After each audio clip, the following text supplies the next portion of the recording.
কান্দুনটা লাগিয়ে রাখছি, আসর আজান কখন হচ্ছে, আসর পরে আসলাম, মগরিবের আজান কখন হচ্ছে, মগরিব পরে বের হলাম, এশা আজান কখন হচ্ছে।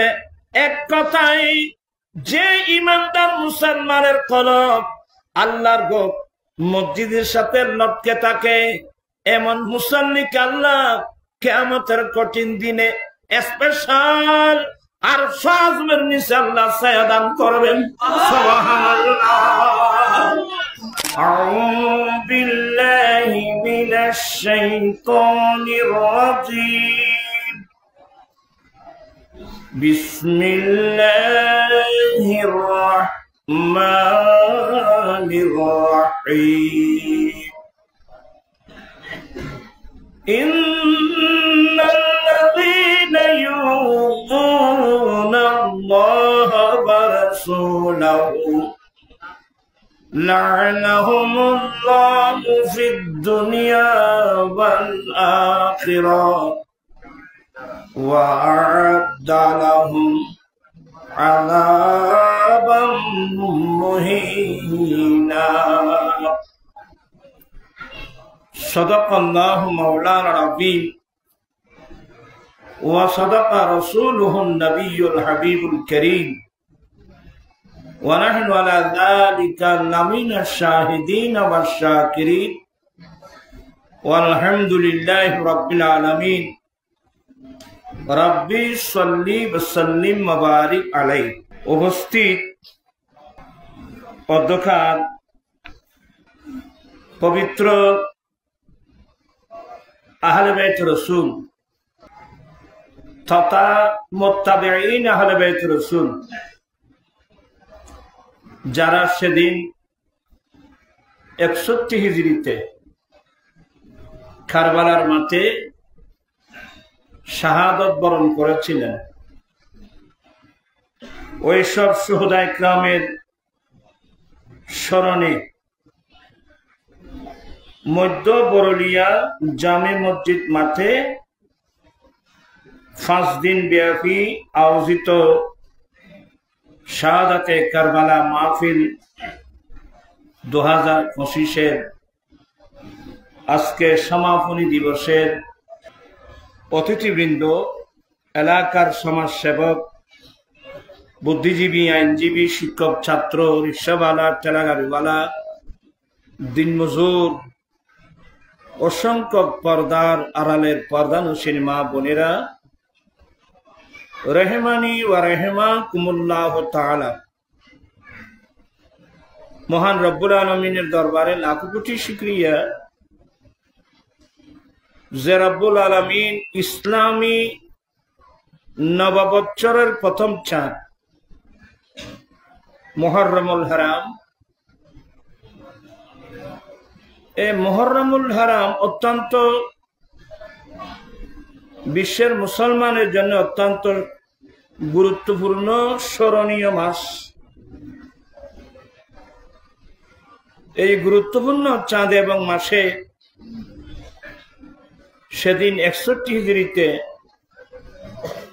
এজিদ বাহিনীর হাতে, হিন্দু নয়, বুদ্ধ নয়, খ্রিস্টান, জুমা, চাকমা নয়, স্বয়ং মুসলমানের হাতে এজিদি মুসলমানরা দুনিয়ার লোভে, গদির লোভে, নেতৃত্বের লোভে, কর্তৃত্বের লোভে আহলে বাইত রাসূলকে যারা এভাবে শহীদ করে দিয়েছে, সেই সব শুহাদা ইকরামের স্মরণে আয়োজিত মাহফিলে যোগদান করে কোরআন সুন্নাহর আলোচনা শুনে নিজের ঈমান আকীদা মজবুত করার, আমলি জিন্দেগি দুরুস্ত করার তৌফিক দিয়েছেন, সে রব্বুল আলামিনের দরবারে লাখো কোটি শুকরিয়া আদায় করছি। সবাই উচ্চস্বরে বলুন আলহামদুলিল্লাহ। আপনাদের শুকরিয়া আদায় করছি যারা মাহফিলে এসেছেন, আসার পথে আছেন, যারা মাহফিল আয়োজন করেছেন,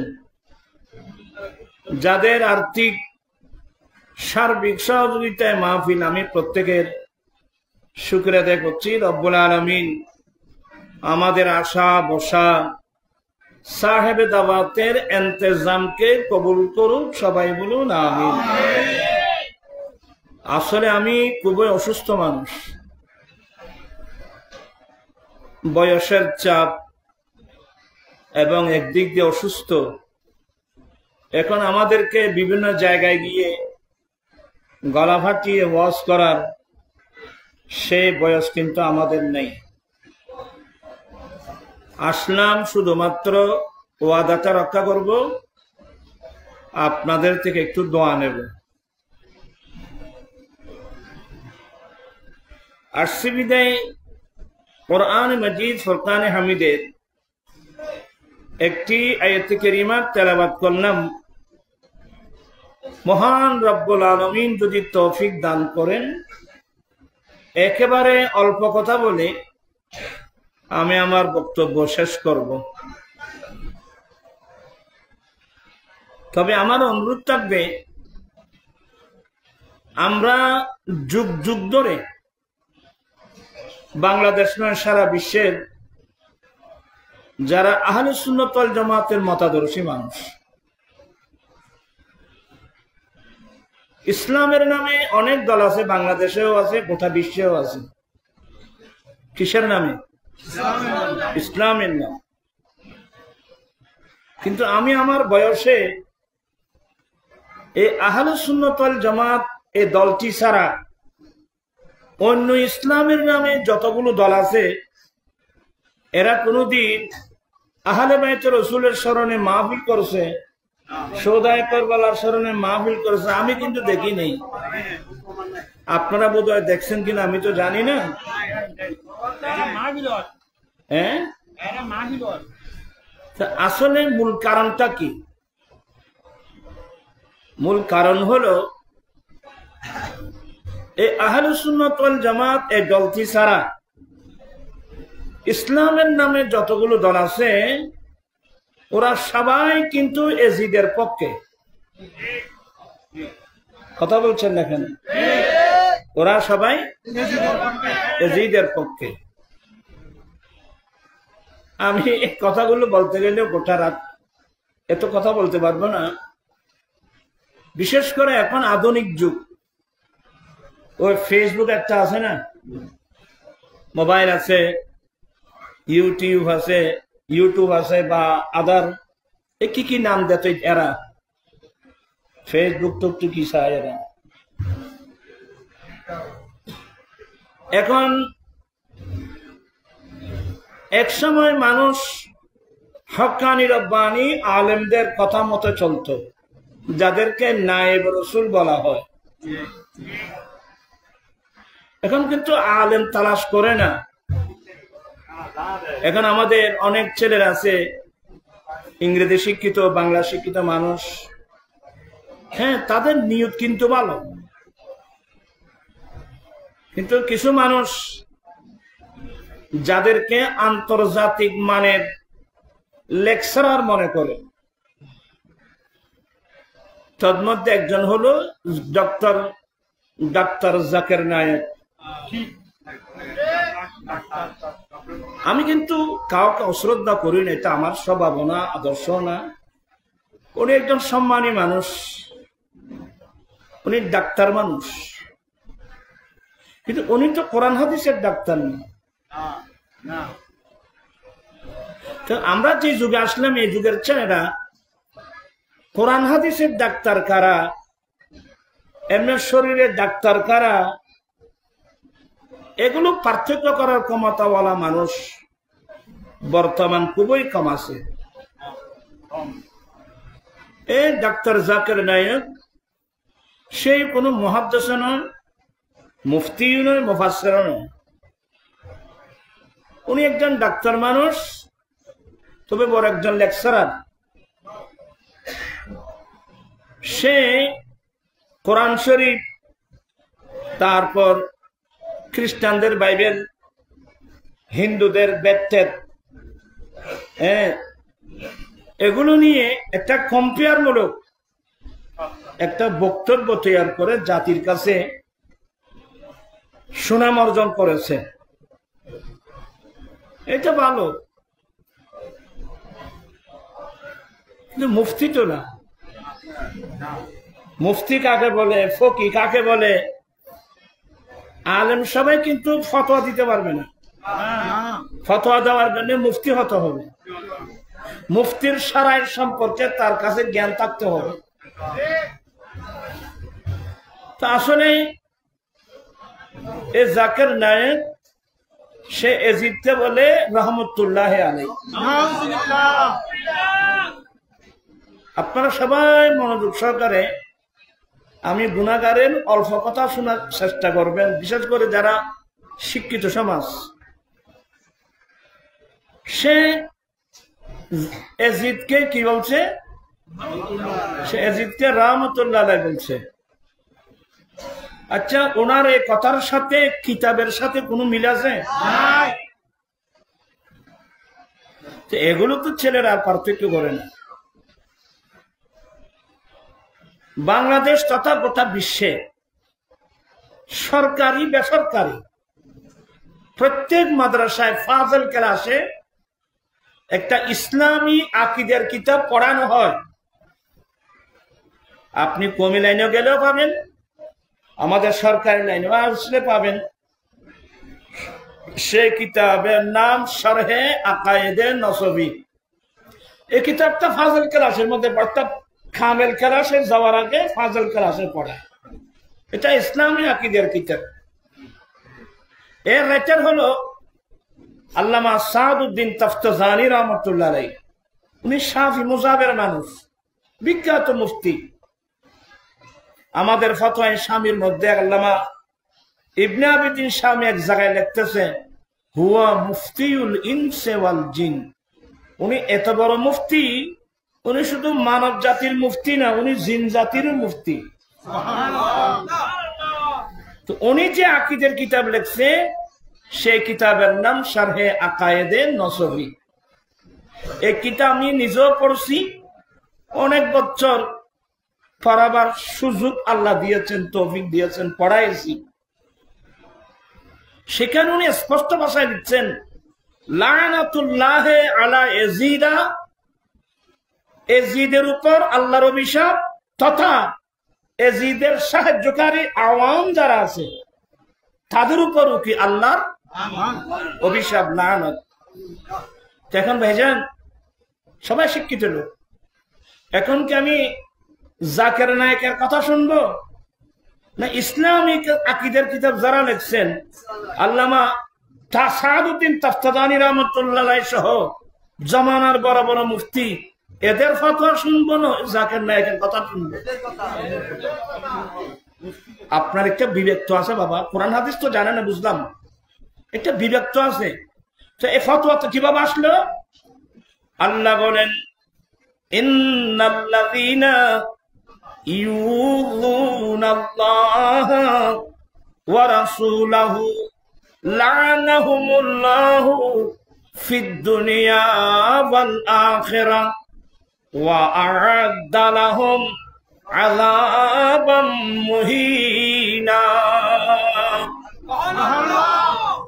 আল্লাহ বলেন, নিশ্চয়ই যারা আল্লাহ এবং আল্লাহর রাসূলকে কষ্ট দেয়, যারা আল্লাহ এবং আল্লাহর রাসূলকে কি দেয়?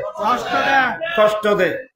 আল্লাহ নিজেই বলছেন তাদের উপর দুনিয়া এবং আখিরাতের মধ্যে আল্লাহর লানত, আল্লাহর অভিশাপ। কার উপর? যারা আল্লাহকে কষ্ট দেয়, যারা আল্লাহর রাসূলকে কষ্ট দেয়, তাদের উপর দুনিয়াতেও আল্লাহর অভিশাপ, আখিরাতের মধ্যে আল্লাহর অভিশাপ। এবং ওয়া'আদ্দা লাহুম আযাবাম মুহিনা, তাদের জন্য পরকালে আখিরাতে অত্যন্ত কঠিন শাস্তিদায়ক আযাব আল্লাহ নির্ধারণ করে রেখে দিয়েছেন। তাইলে যারা আল্লাহ এবং রাসূলকে কষ্ট দিয়েছে, তো আপনারা সবাই শিক্ষিত মানুষ, জ্ঞানী গুণী মানুষ, আমার নবীর আওলাদের উপর এত বড় আক্রমণ করলো, আমার নবীর আওলাদকে ভাবে কষ্ট দিল, আমার নবীর নাতির ঘরের ছোট ছোট সতী পর্যন্ত এভাবে নির্মমভাবে ফোরাত নদীর পানি বন্ধ করলো। এইভাবে শহীদ তীর মেরে, বল্লম মেরে, নেজা মেরে মেরে শহীদ করলো। আমার রসুল খুশি হয়েছেন না কষ্ট পেয়েছেন? আমার নবী তো না। আহলে বাইতুর রসুল কি কষ্ট দেওয়া মানে ডাইরেক্ট আল্লাহকে কষ্ট দেব, আল্লাহর রসুলকে কষ্ট দেব। আমি কয়েকটা জিনিস তুলে ধরছি আমার ভাইয়েরা। ইমাম হুসাইন ছোট, আমার নবীর নামাজ পড়ছিলেন। আমার দয়াল নবী যখন সিজদায় গেলেন, নাতি তো ছোট বাচ্চা, আমার নবীর খাদ মোবারকের মধ্যে উঠে বসে পড়লেন। এলে বাপে নামাজ চলে আইলি বোঝ গুরু গুরু বলে খাঁদর নড়ে নেওয়া সিরিঙ্গে বাসা নগরে তারা বুঝতে হবে। আমার নবীর নামাজ পড়তেছেন, ইমাম হুসাইন রাদিয়াল্লাহু তাআলা আনহু আমার নবীর গর্দান মোবারকের মধ্যে উঠে বসে পড়লেন। আমার দয়াল নবীর বাবলি কাটা চুল, আমার নবীর কাছে 3 প্রকারের চুল, লিম্বা, জুম্মা, ওয়াফরা। কানের টিয়া পর্যন্ত, মধ্যম কানলতি পর্যন্ত, গর্দন পর্যন্ত 3 প্রকারের চুল মোবারক আমার নবী ব্যবহার করতেন, রাখতেন। আমরা তো নবীর আশিক, আমার নবীর চুল মোবারক কিভাবে রাখলেন এগুলো তো আমরা কোনোদিন না। যে দেশের ছেলেরা নেইমারের কাটিং চুল রাখে, কথা বলছে না কেন? কেউ নেইমারের কাটিং, কেউ টিমারের কাটিং, কেউ মাসি, কেউ মশা,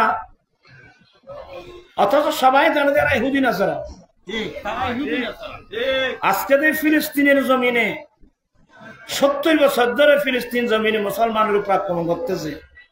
এবারে সে প্রায় লক্ষের কাছাকাছি মানুষকে বোমা মেরে মেরে এভাবে শহীদ করে দিল।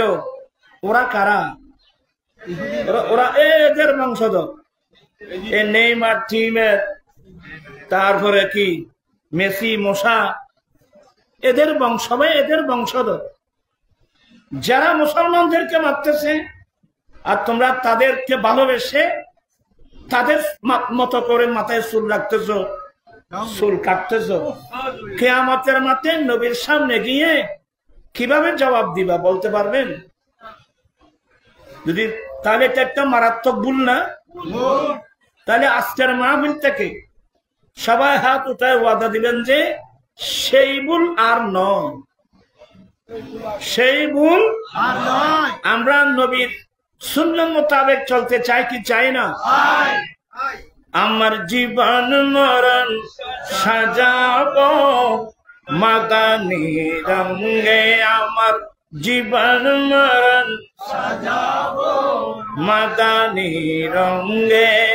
সেই রঙে রঙিন হলে আল্লাহ রাসূল তাকে দিয়ে আমার সঙ্গে, আমার জীবন মরণ সাজাবো মাদানী রঙে। আমার জীবন আমার মরণ আমি সাজাবো মাদানী রং দিয়ে, অর্থাৎ আমার দয়াল নবীর সুন্নত দিয়ে।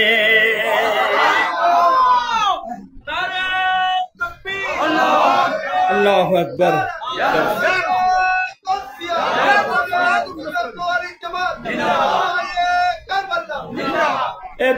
আমার তো বিনা দিচ্ছে আর কথা বলতেন না মানুষ আড়াইশো না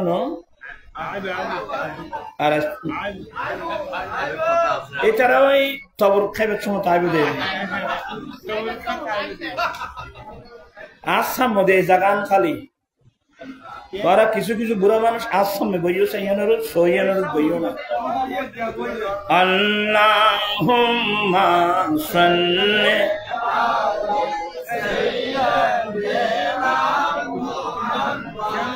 নাবিয়ানা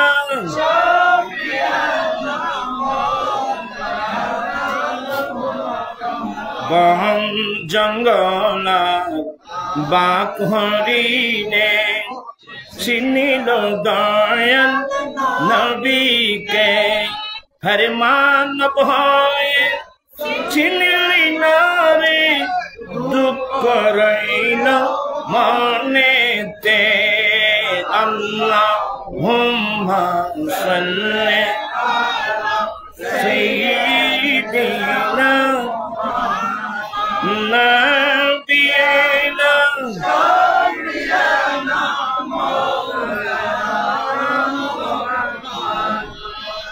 একটু কষ্ট দেব, কষ্ট দিচ্ছি আর কি।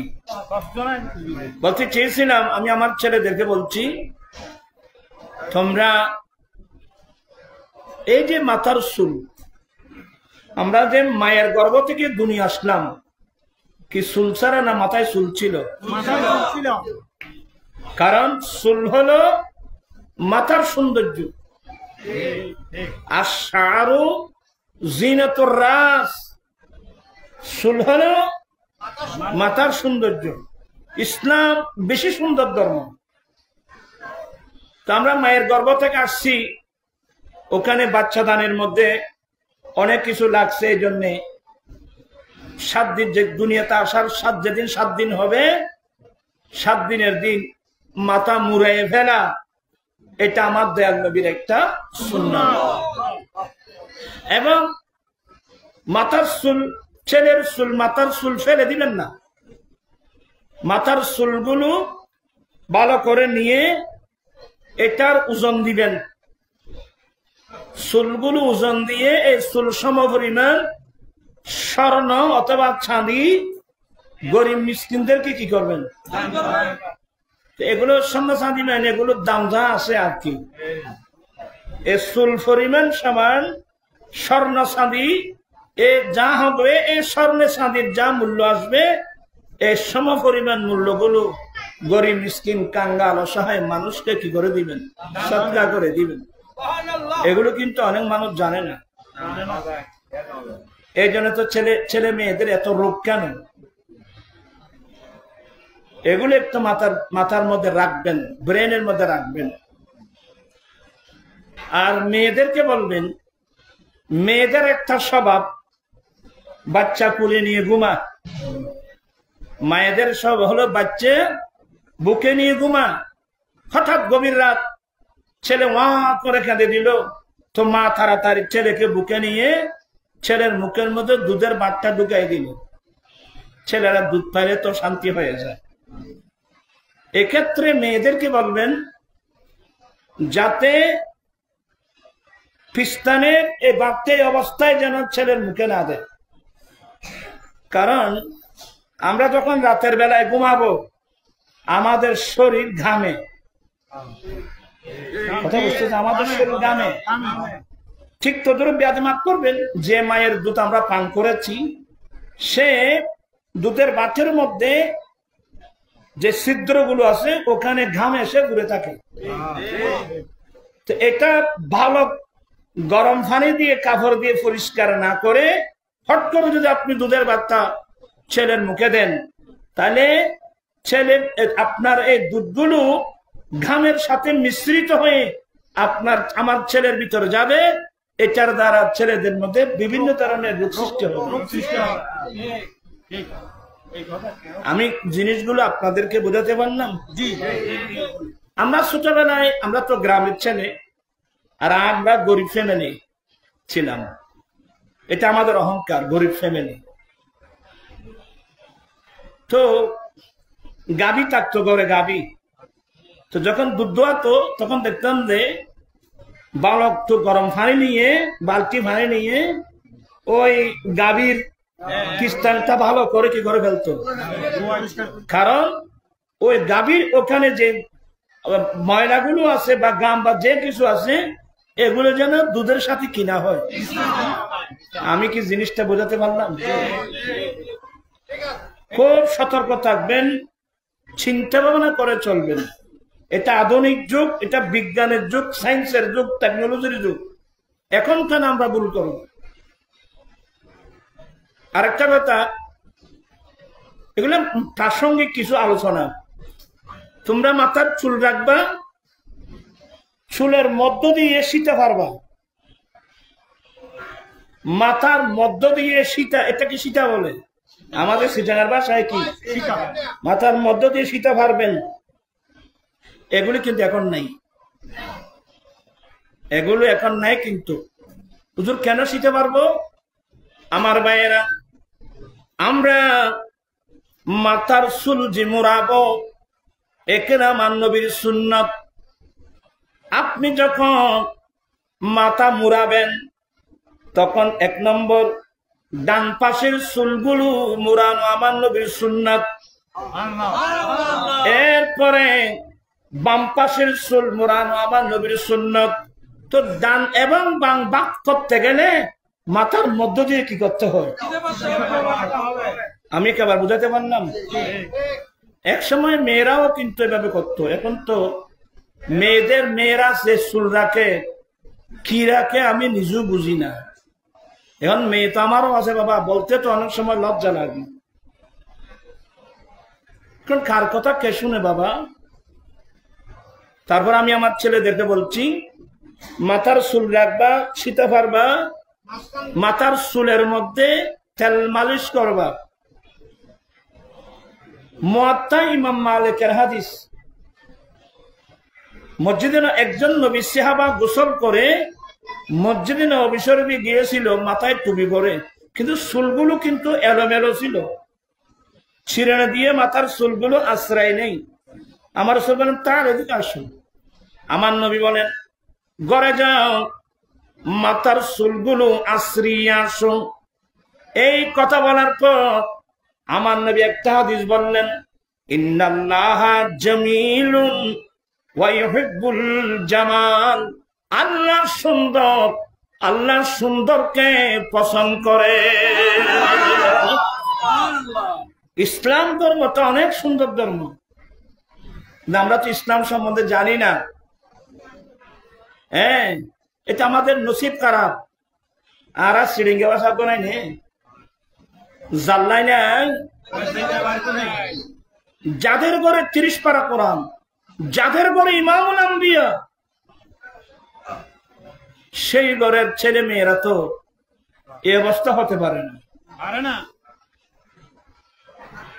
যে নবীর আদর্শের প্রশংসা আমার আল্লাহ কুদরতে জুবানে কোরআনে পাকে করলেন, যাদের ঘরে 30 পারা কোরআন, যাদের ঘরে ইমামুল আম্বিয়া, এই ঘরের মানুষ তো এভাবে মিসগাইড হতে পারে না। আমরা কোন দিকে চলে গেলাম আমি তো নিজে বুঝতেছি না। হয়তো আমার কথাগুলো আপনাদের খারাপ লাগবে। আর এখন দেখতেছি ছেলের লেখাপড়া তো নাই, এখন লেখাপড়া হলো মোবাইল, আর কিছু নেই। একটা মোবাইল আছে, আর মোবাইল ফেলে দিলে আমাদের এলাকার দেশের বড় বড় পয়সাওয়ালা, আসলে পয়সারা মানুষের পয়সা না খুলে দিয়ে ঠিক তো সজুরি পয়সা খুলে নেন। এক্সাম্পল শুরু মহব্বত করে বলছি, এখন দেখা যায় রাস্তার পাশে পাশে বড় বড় স্টেডিয়াম, নতুন নতুন রাস্তার পাশাপাশি কি খুলে দিয়েছে? স্টেডিয়াম খুলে দিয়েছে।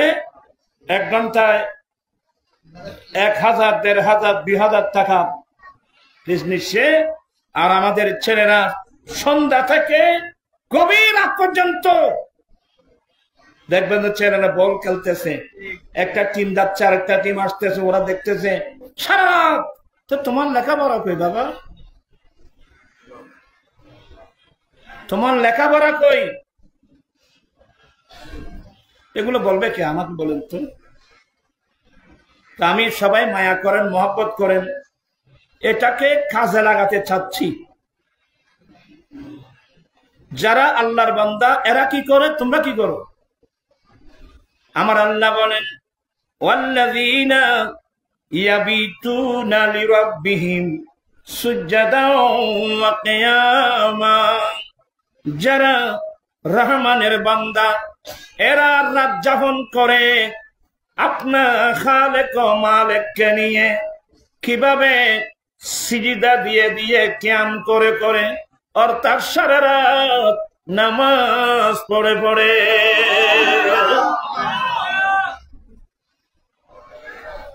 যারা রহমানের বান্দা যারা আল্লাহর বান্দা, আল্লাহকে চিনে, এরা রাত কাটায় বল খেলা নিয়ে নয়, ক্রিকেট খেলা নিয়ে নয়, আশেপাশে বন্ধু নিয়ে, বন্ধু বান্ধব নিয়ে গল্প গুজবের মাধ্যমে না।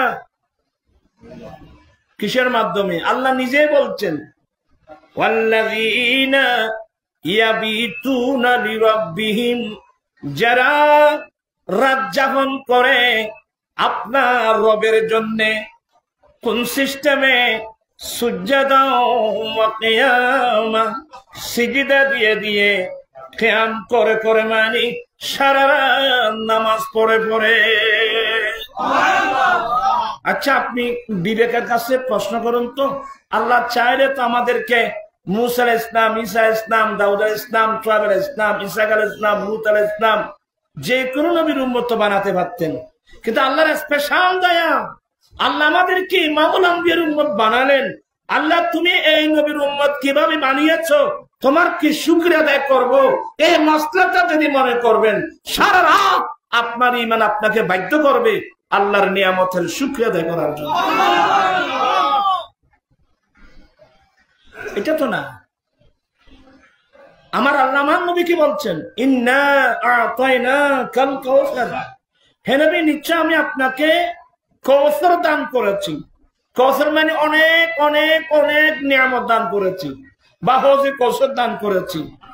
তো এতগুলো নিয়ামত যখন তোমাকে দিলাম, ফাসাল্লি লিরাব্বিকা ওয়ানহার, অতঃপর আপনি আপনার রবের জন্য নামাজ পড়ুন, কোরবানি দিন।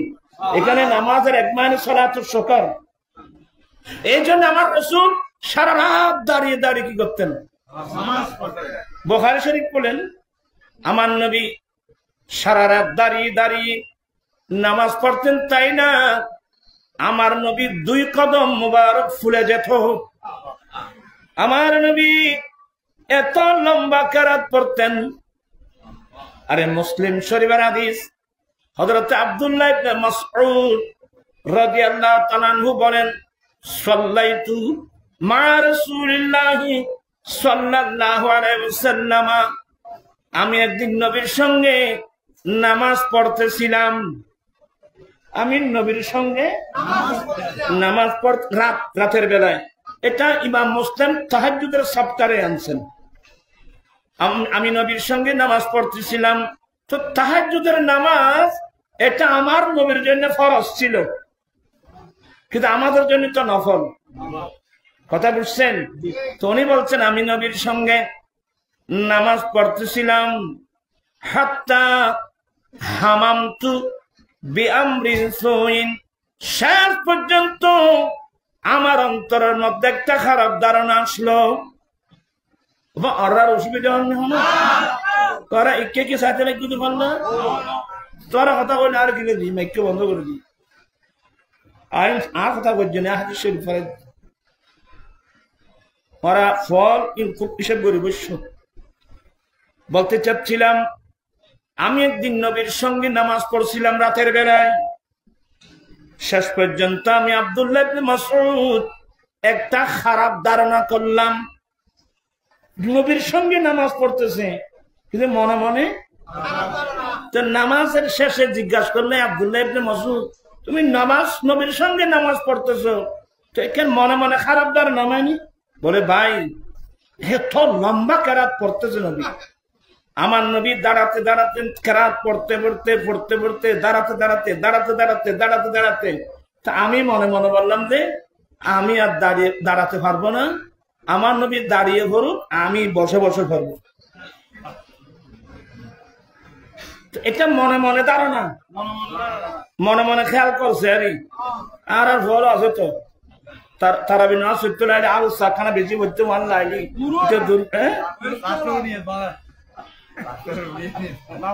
আর এখন সুবিধাবাদী মুসলমানের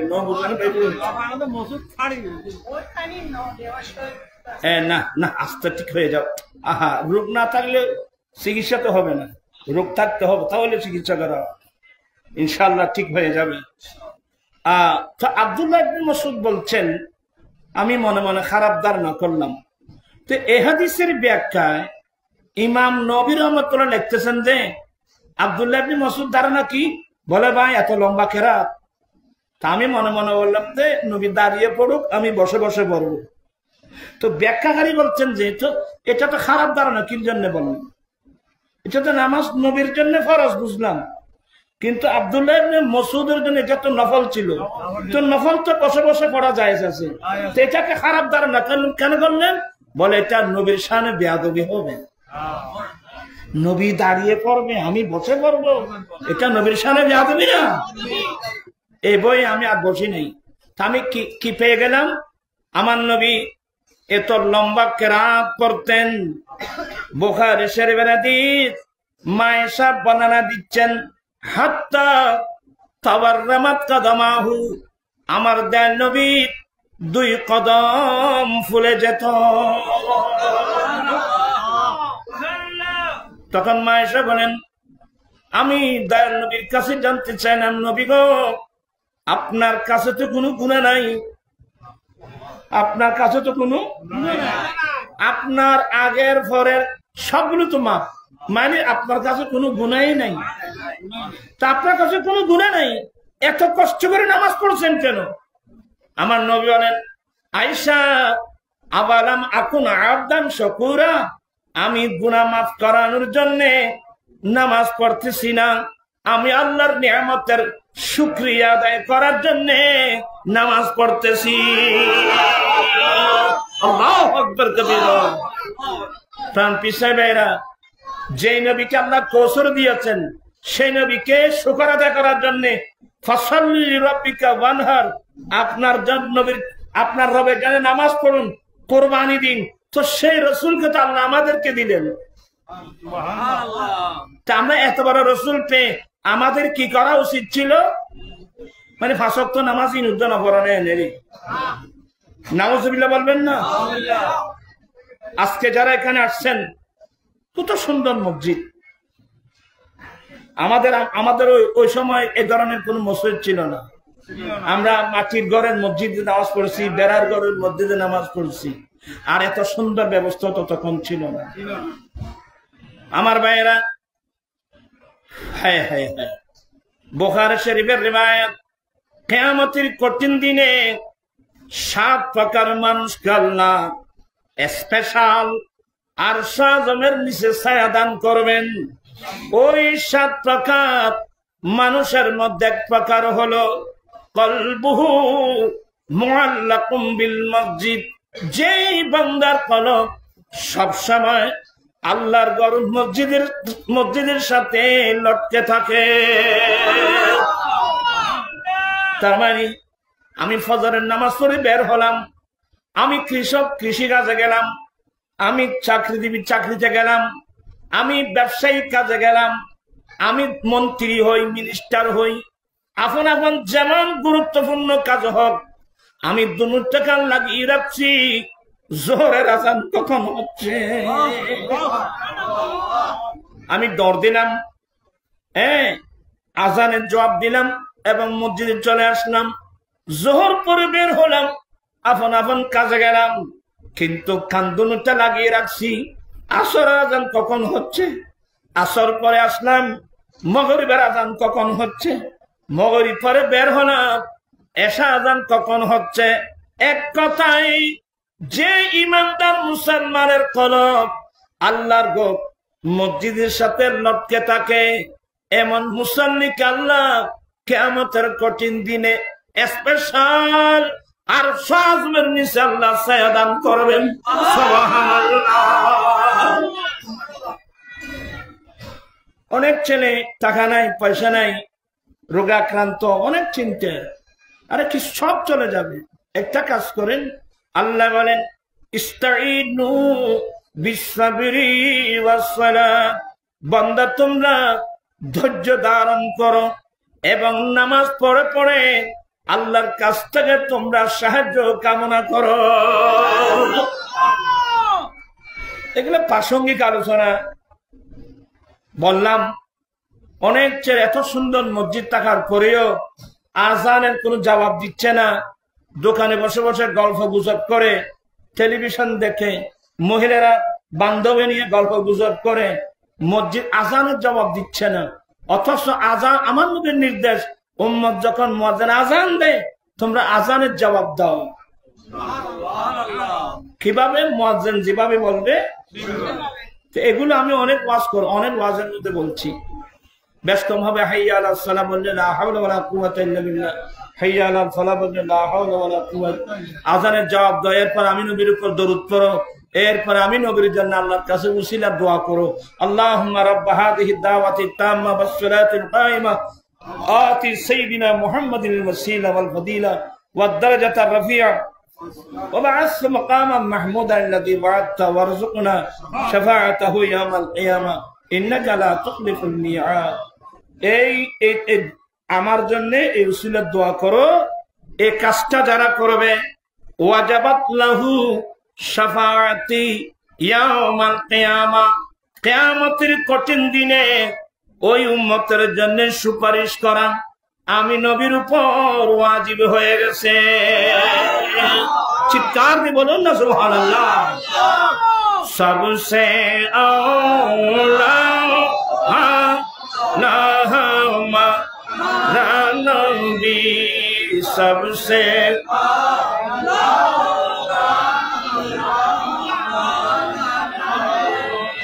মুলক কৌনাইন में अंबिया ताजदारों का हमारा नबी सबसे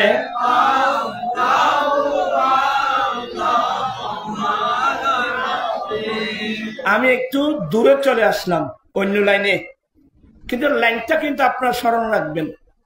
আমি কোথেকে আসলাম মনে আছে?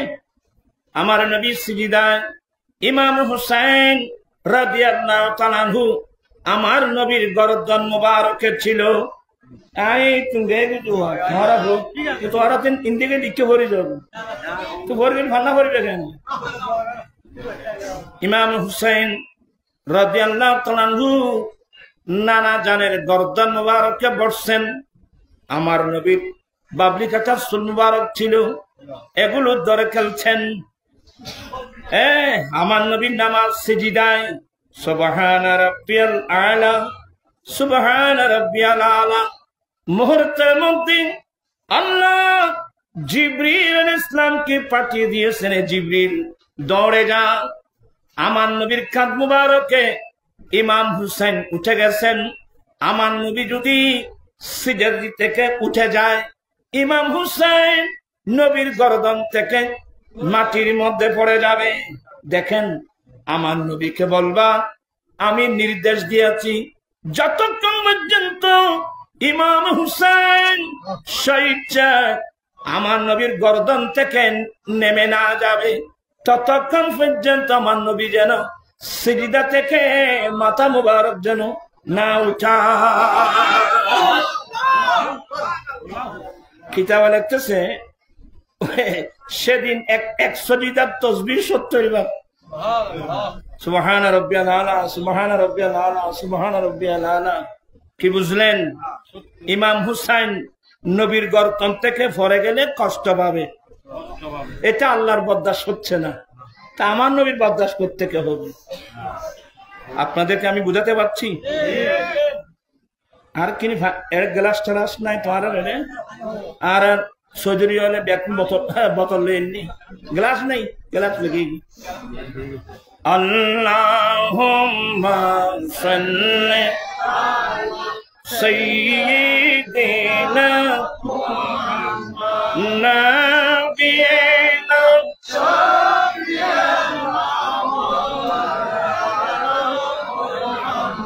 বান জঙ্গলা বাক হরিণে চিনিল দয়াল নবীকে হর মান ভয় চিনিলি নারে দুঃখ রইল মনেতে। আল্লাহ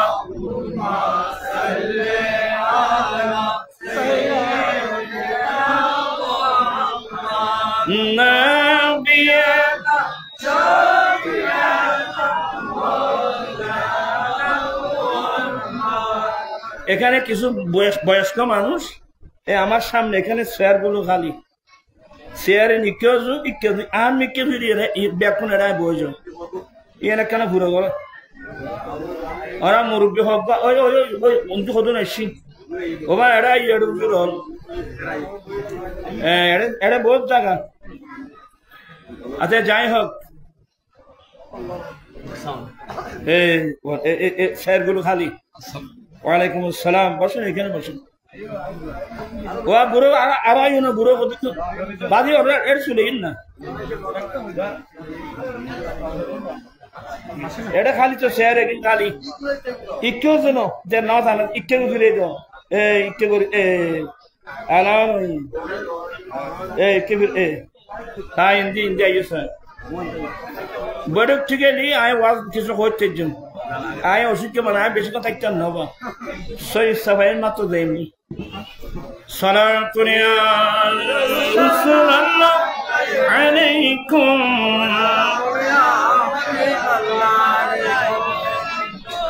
আচ্ছা যাই হোক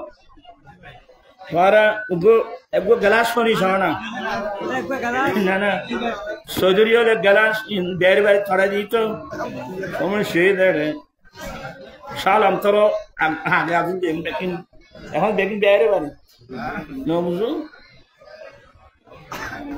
আপনারা কি মনোযোগ আছে সবার মনোযোগ আছে আমার ভাইয়েরা আহলে বাইত রাসূলের কষ্ট আমার নবী কষ্ট পায় নাই আমি কতগুলো হাদিস বলবো বলেন তো আমার নবী একদিন ডানরান মুবারকে ইমামে হাসান রাদিয়াল্লাহু তাআলা বামরান মুবারক ইমাম হুসাইন রাদিয়াল্লাহু তাআলা এবার আমার নবী একটা দোয়া করলেন আল্লাহুম্মা ইন্নী উহিব্বুহুমা ফাআহিব্বাহুমা আল্লাহ আমি এই দুই নাতিকে ভালোবাসি তুমিও ভালোবাসো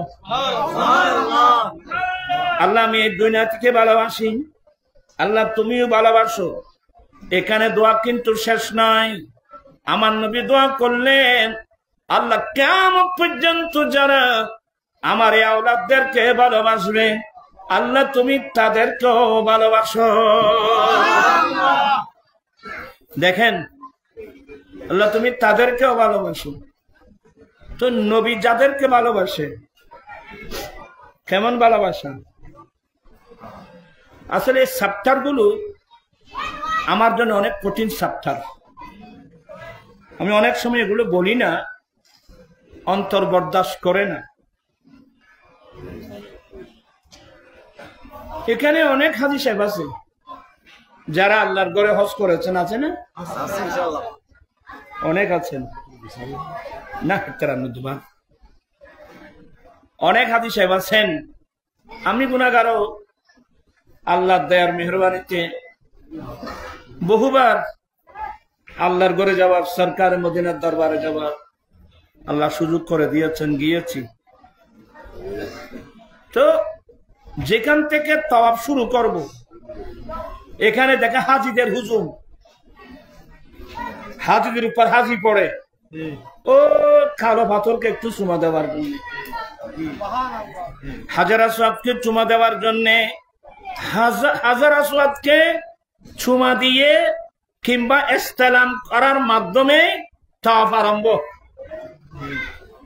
তো ওখানে গেলে দেখবেন যে হাজিদের অবস্থা আমার ভাইয়েরা খলিফাতুল মুসলিমিন হযরত সাইয়েদনা ওমর ফারুক রাদিয়াল্লাহু তাআলা আনহু বন্ধু বান্ধব নিয়ে আল্লাহর ঘরে তাওয়াফ করতে গেলেন ওই হাজার আসওয়াদের মধ্যে চার চুমা দিলেন হাজার আসওয়াদের মধ্যে চুমা দিয়ে ফারুক আজম দাঁড়ালেন দাঁড়িয়ে ওই পাথরের সাথে কথা বলতেছেন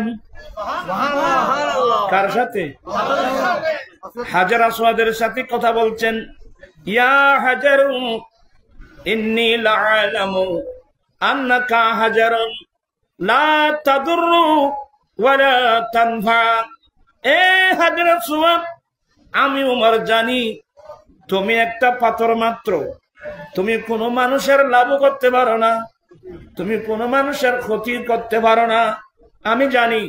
তো প্রশ্ন আসবে, তা আপনি জানার পর আমাকে চুমা দিলেন কেন? ফারুক আজম উত্তর দিচ্ছেন, এতগুলো জানার পরেও আমি ওমর তোমাকে কেন চুমা দিলাম জানো? লিআন্নী রাআইতু রাসূলুল্লাহ ইউকাব্বিলুকা, আমি ওমরের কোফালের চোখে দেখছি আমার দয়াল নবীর ঠোঁট মুবারকে তোমাকে চুমা দিতে। আল্লাহু আকবার।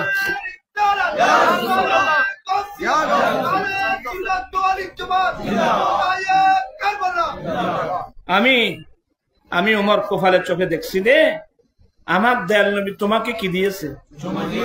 এই জন্য আমি আমার নবীর অনুসরণার্থে তোমাকে চুমা দিয়েছি। এই সাপ্তাহে গিয়ে আমার ব্রেন ঘুরে গেল। তখন আমি মোটামুটি একটা আমার নবী সেই পাথরের মধ্যে কয়বার চুমা দিয়েছেন একটা মোটামুটি একটা হিসেব। আমার নবী উমরা হজ করেছেন 4 বার, মেইন হজ করেছেন 1 বার, যেটা বিদায় হজ বলে। তাহলে এক উমরার মধ্যে প্রথম 7 বার চুমা, 7 বার শেষ করে আরেকবার দিলে হয় কয়বার? 8 বার। তাহলে এক উমরার মধ্যে তওয়াব করতে গিয়ে 8 বার চুমা, তো সেরেরা 32। হজের মধ্যে ধরেন 8 বার, কত হলো? 40। হ্যাঁ, তা আমি মোটামুটি একটা হিসাব করে দেখলাম যে আমার নবী 40 বার এই পাথরের মধ্যে কি দিয়েছেন? চুমা দিয়েছেন। সবাই জ্ঞানী গুণী মানুষ, একটা পাথর হাজার সোয়াব, তবে এটা দুনিয়ার কোন পাথর নয়, এটা কিন্তু জান্নাতি পাথর। মুসলিম শরীফের এক হাদিস, আমি নবুয়ত প্রকাশের আগে আমি যখন মক্কার রাস্তা দিয়ে হাঁটতাম, একটা পাথর আমাকে সালাম দিত, লা আরিফুল আন, আমি নবী সেই পাথরগুলো এখনো চিনি। এ হাদিসের ব্যাখ্যা লিখছেন যে প্রথম চুমা দিতেন হাজার আসওয়াদ। অনেক লম্বা আলোচনা। নাসাই শরীফের হাদিস, ইন্নার রুকনা ওয়াল মাকামা ইয়াকুতাতানে মিন ইয়াকুতিল জান্নাহ। দয়াল নবী বলেন ইন্নার রুকনা, রকন, যেখানে হাদিসের রকন লেখা আছে এর নিচে ছোট ছোট অক্ষর আছে আল হাজারুল আসওয়াদ, রকন মানে হাজার আসওয়াদ কালো পাথর, ওয়াল মাকাম এবং মাকামে ইব্রাহিম, এই দুটো জান্নাতের দুটো ইয়াকুত পাথর। এগুলো জান্নাতের দুটো ইয়াকুত পাথর। আবার হাদিসের মধ্যে নাসাই শরীফে আছে আল্লাহ পাথরগুলো, জান্নাতি পাথরগুলো ইয়াকুত পাথর, অনেক চমকওয়ালা পাথর। জমিনের মধ্যে রাখার পরে এই পাথরের মধ্যে নূর ছিল। এই পাথরের মধ্যে কি ছিল? এই পাথরের মধ্যে নূর ছিল। ফাতামাসাল্লাহু নূরাহুমা, দুটো জান্নাতি ইয়াকুত পাথর জমিনে পাঠানোর পরে ওই পাথরের আলোগুলো আল্লাহ আসমানে উঠায় নিয়েছেন। এবার আমার নবী বলেন, আল্লাহ যদি কোনদিন এই 2 পাথরের আলোগুলো আল্লাহ ওয়াপস ফিরাইয়ে দেয়, এই 2 পাথরের আলো দুনিয়ার পশ্চিম থেকে পূর্ব পর্যন্ত, উত্তর থেকে দক্ষিণ পর্যন্ত গোটা পৃথিবী আলোকিত হয়ে যাবে। এগুলো আমি সই হাদিস পড়তেছি আপনাদের সামনে। তা আল্লাহ আসমান উঠায় রাখছেন এগুলো পরীক্ষা করার জন্য, আর কি আমাদেরকে পরীক্ষা করার জন্য। হ্যাঁ, কথার নাম মতো বাড়ি যায়। এই সপ্তাহে গিয়ে চিন্তা করলাম যে আমার নবী এই পাথরের মধ্যে মোটামুটি একটা হিসাব, আমার নবী 40 বার নবুয়তের জবানে চুমা দেওয়ার কারণে কিয়ামত পর্যন্ত কোটি কোটি হাজুল হারামাইন উমরা যাত্রী হোক কিংবা হজ যাত্রী হোক, সবাই কিন্তু এই পাথরের মধ্যে চুমা দেওয়ার জন্য পাগলামি করে।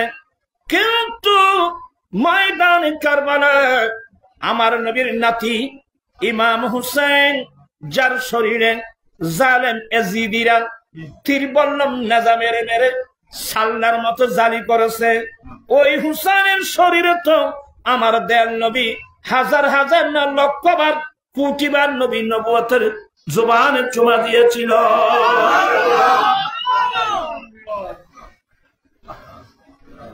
যার শরীরে আমার রসুলের নবুয়তের জবানে চুমা দিতেন, হ্যাঁ, বুখারী শরীফ বলেন আমার নবী জুমাবার খুতবা দিচ্ছেন, হ্যাঁ, ইমাম হুসেন আসতেছেন রুম থেকে, আমার নবীর হুজরা শরীফ তো মসজিদ নবী শরীফের সাথে আমার ভাইয়েরা হুসেন আসতেছেন, আমার নবী হঠাৎ জুমার খুতবা বন্ধ করলেন, মিম্বর থেকে নেমে গেলেন, নেমে সরাসরি চলে আসতেছিলেন।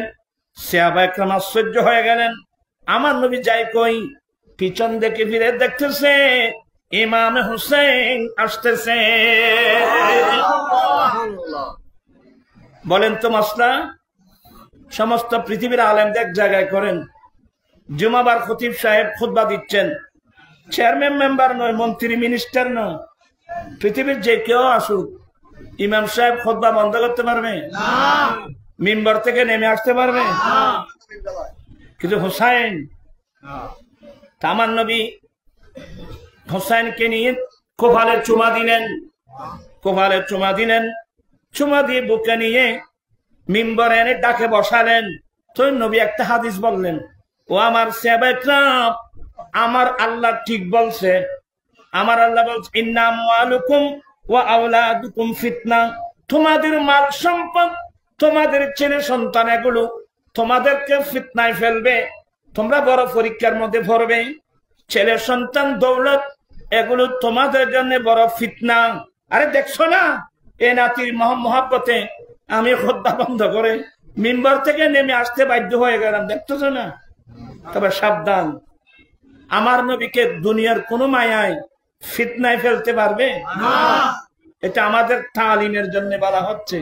আমাদের ছেলেদের মায়ায়, নাতির মায়ায়, ছেলে মেয়ের মায়ায়, দৌলতের মায়া আমরা ফিতনা ফাসাদের মধ্যে পড়ে যাব। আরে দেখতেছে না, এক হাত জায়গার জন্য বাইকে ছুরি মারতেছে, কথা বলছেন এখানে বড়লিয়ার এদিকে নাই হল নাই কেউ, হ্যাঁ কেউ আছে না? সাবধান, সতর্ক, আমার জীবন মরণ সাজাবো মাদানি রঙে, আমার জীবন মরণ সাজাবো মাদানি রঙে। আচ্ছা, মুসলমান কাকে বলো? পড়ুন, কালা ওরা বিরক্ত চলে না দেখি, কালা রাসূলুল্লাহি সাল্লাল্লাহু আলাইহি ওয়াসাল্লাম, আল মুসলিমু ফারা একে কি সারি আয় ফান্না খারাপ আয় বান্যার কাছে ধন্যবাদ সিজন ভাই, আয় তারা ভান্না করেননি, তারা সারি দুঃখ আছে তোরা এই আচরণ আন্ন করিবে, গুনাহগার হইবে। কালা রাসূলুল্লাহি সাল্লাল্লাহু আলাইহি ওয়াসাল্লাম, আল মুসলিমু মান সালিমাল মুসলিমুনা মিন লিসানিহি ওয়া ইয়াদিহি। আমার দয়াল নবী বলেন, সেই ব্যক্তি সত্যিকারের মুসলমান, এক তরজমা, অথবা সে নারী, সেই পুরুষ মুসলিম হওয়ার দাবি করতে পারবে, যার মুখ এবং হাতের আঘাত থেকে আরেকজন মুসলমান নিরাপদ থাকবে।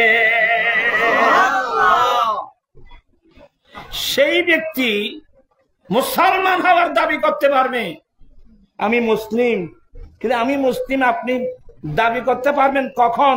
যখন আপনার মুখ এবং হাতের আঘাত থেকে আরেকজন মুসলমান কি থাকবে? নিরাপদ থাকবে, তাহলে আপনি মুসলমান দাবি করতে পারেন। আর আমাদের নাম তেমনি মুসলমান, আমাদের নাম কি? এখানে আমাদের দেশে কিছু হুজুর আছে, ছেলেরা আছে, পাবলিসিটি করে তৌহিদি জনতা, প্রিয় তৌহিদি জনতা, আছে না? আচ্ছা, এই নাম তারা পাইলো কই? তোমরা এই নাম কোথায় পেয়েছো? উত্তর দিতে পারবা? আমাদের পাবলিসিটি হবে প্রিয় মুসলিম জনতা। বলো হুজুর, আপনি স্লোগান কোথায় পেলেন? আমাদের নাম মুসলমান। কে রাখছে? আমাদের বাবা। আমাদের জাতির পিতাকে? আমাদের জাতির পিতা সৈয়দনা ইব্রাহিম আলাইহিস সালাম, তিনি আমাদের নাম রাখছে মুসলমান। এখানে আবার সামনে কোরআন শরীফের মধ্যে একটা সূরা ভাবেন, সূরাতুল হজ। কি নাম? সূরাতুল হজ। হজর চ্যাপ্টারে ভাবেন মিল্লাতা আবিকুম ইব্রাহিম হুয়া সাম্মাকুমুল মুসলিমিন। তোমাদের বাবা ইব্রাহিম আলাইহিস সালামের মিল্লাত, তিনি তোমাদের নাম রাখছে মুসলমান। আমাদের বাবা ইব্রাহিম আলাইহিস সালাম আমাদের নাম কি রাখছেন? মুসলমান। তো আমার নবী তো ওই বংশ দিয়ে আসছে। এই জন্য আমার নবী বলেন, আল্লাহর নির্দেশে বলেন, কুল ইন্না সালাতি ওয়া নুসুকি ওয়া মাহইয়ায়া ওয়া মামাতি লিল্লাহি রাব্বিল আলামিন লা শারীকা লাহু ওয়া বিযালিকা উমিরতু ওয়া আনা আউয়ালুল মুসলিমিন। হে নবী, আপনি বলেন, নিশ্চয় আমার নামাজ, আমার কুরবানি, আমি নবীর হায়াত, আমি নবীর ইন্তিকাল, সবগুলো একমাত্র রব্বুল আলামিনের জন্য, যার কোনো অংশীদার নেই। এ বিষয়ে আমাকে নির্দেশ দেওয়া হয়েছে, আমি সর্বপ্রথম মুসলমান। তা আমার বাবার নাম রাখলো মুসলমান, আমার নবী বলছেন আমি প্রথম মুসলমান। তা আমাদের নাম হবে কি? এই জন্য আমাদের ছেলেরা পাবলিশিং করবে প্রিয় মুসলিম জনতা। কথা বলছে না কেন?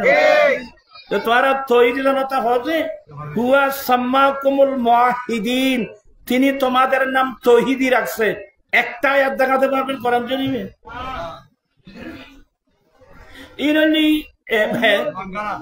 মন গড়া হচ্ছে কি খান গড় নেই। আল্লাহ হেদায়েত নসিব করুক। না, আমি কাউকে, আমি শুধু বুঝাবো, আমি বুঝাবো, নসিব হেদায়েত থাকলে পাবে, না থাকলে তো আমি আর জোর জবরদস্তি হেদায়েত করতে পারবো না। আল্লাহ তাদেরকেও বুঝার তৌফিক দান করো, সঠিক মসলাগুলো বুঝার তৌফিক দান করো। আবাদা কতক্ষণ ভরে দেখবি বললে বলে সালাতুনে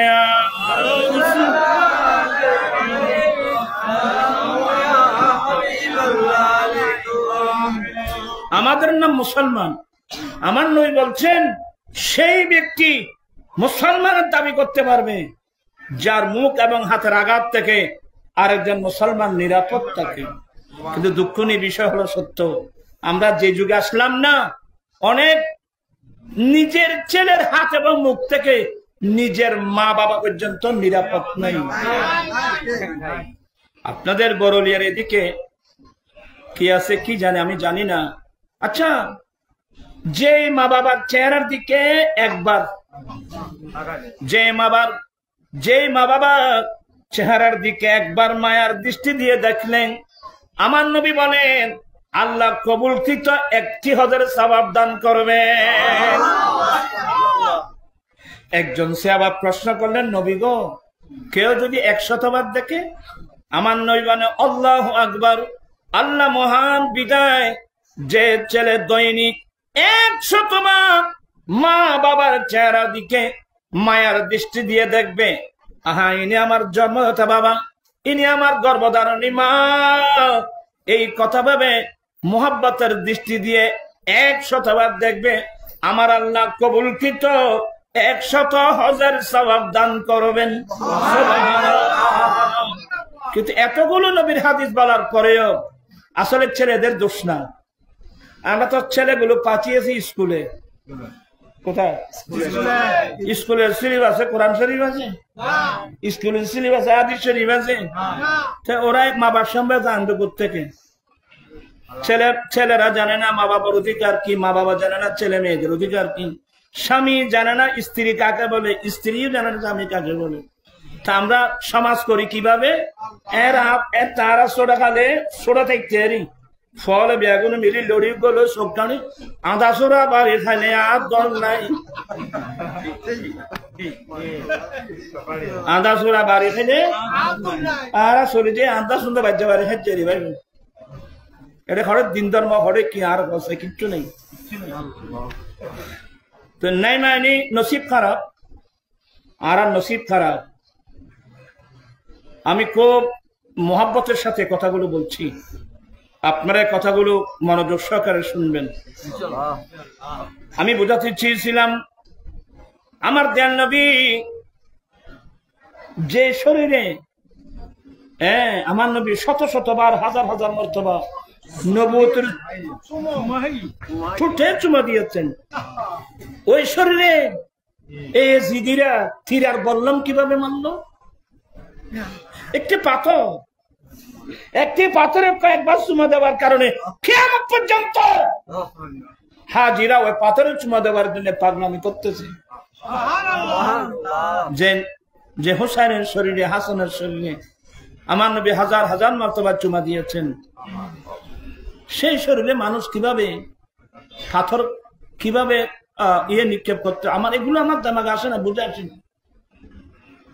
মেসকাত, এখানে তো আলেম ওলামা অনেক, মেসকাত শরীফে পাবেন একদিন আমার নবী আমাদের আম্মি জান, আমার নবীর স্ত্রী উম্মে সালমা সবাই বনু রাদিয়াল্লাহু তাআলা আনহা, হযরত সালমা থেকে বর্ণিত, সালমা বলেন আমি একদিন দাখালতু উম্মে সালমা, আমি একদিন নবীর স্ত্রী আমাদের আম্মি জান উম্মে সালমার রুমে ঢুকলাম, ওহিয়া তাবকি, দেখলাম যে তিনি ওই মশাল্লায় বসে কাঁদতেছে।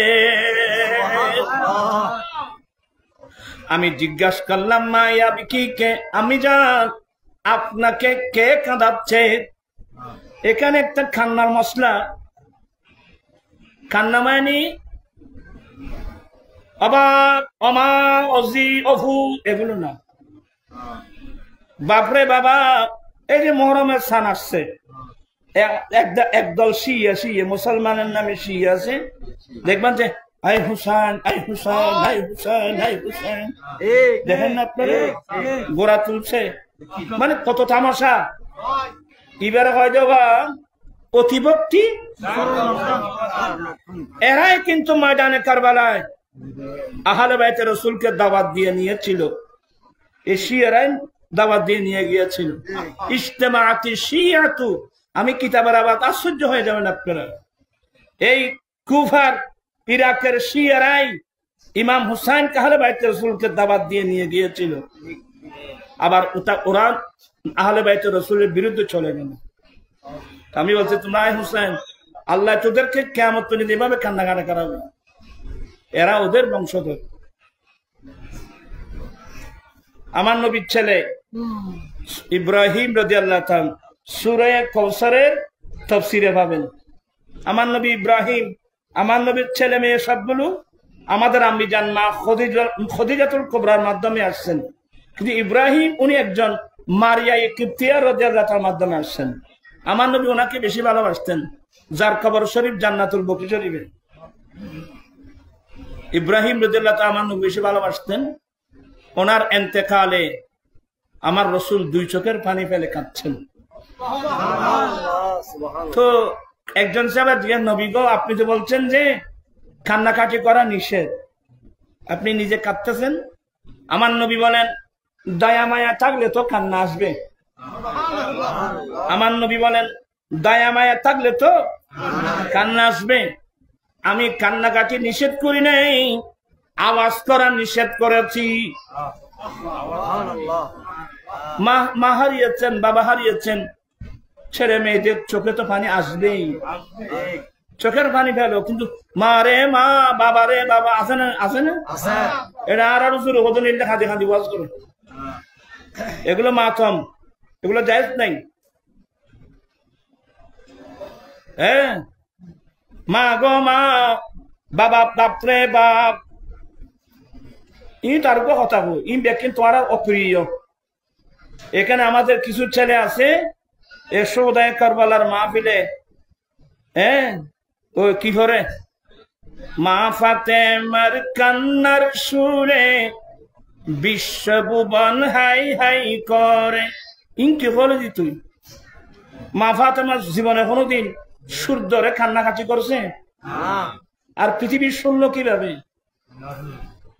তোরা ফরজ যে কি আয়তো বুঝি না আর শুনি দিকে এগুলো।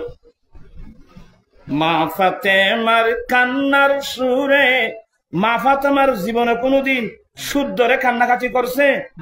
কে বলতে পারবে? আমার নবীর কন্যা, কোরআন শরীফের বাস্তব নমুনা। আমার আল্লাহ বলছেন সবর করো, যত বড় বিপদ হোক মুসিবত হোক সবর করো। ফাতেমাতুজ জাহরা সাবেরা মহিলা, খাচ্ছেন দুই চোখের পানি ফেলে খাচ্ছেন, কিন্তু কোনদিন সুর ধরে গিনাব ধরে চুল ধরে। আর পৃথিবী মা ফাতেমার আবার শুনবে থেকে? বেগানা পুরুষ কোনদিন মা ফাতেমাতুজ জাহরার আবার শুনে নাই, পৃথিবী কিভাবে শুনবে? এগুলো কি করতেছো তোমরা?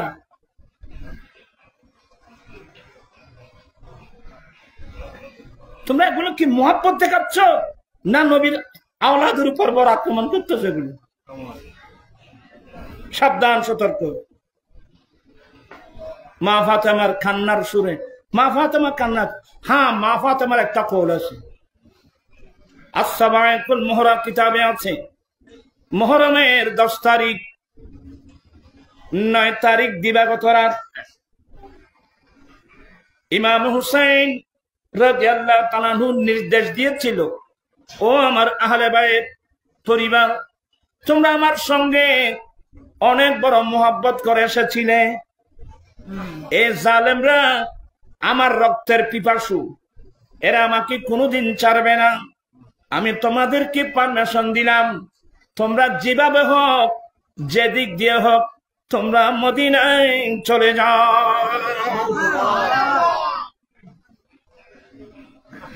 ইমাম হুসাইন রাদিয়াল্লাহু তাআলা আপন বোন জাইনব রাদিয়াল্লাহু তাআলা আনহা, ইমাম হুসাইন স্ত্রী শহর বানু, বলে হুসাইন ভাইয়া, শত্রুদের মুখে আপনাকে হাওলা করে আমরা মদিনায় যেতাম না? না, সম্ভব না। ইমাম হুসাইন বলেন, যদি তোমরা আমাকে ফেলে চলে না যাও, তোমরা এক একটা বড় বড় ধৈর্যের পাহাড় হয়ে যাও, আগামীকাল আমাদের উপর বড় মুসিবত আসবে। তোমরা এক একজন ধৈর্যের তোমরা এক একজন পাহাড় হয়ে যাও, আগামীকাল বড় বিপদ আসবে। এই কথা বলে ইমাম হুসাইন রাদিয়াল্লাহু তাআলা আনহু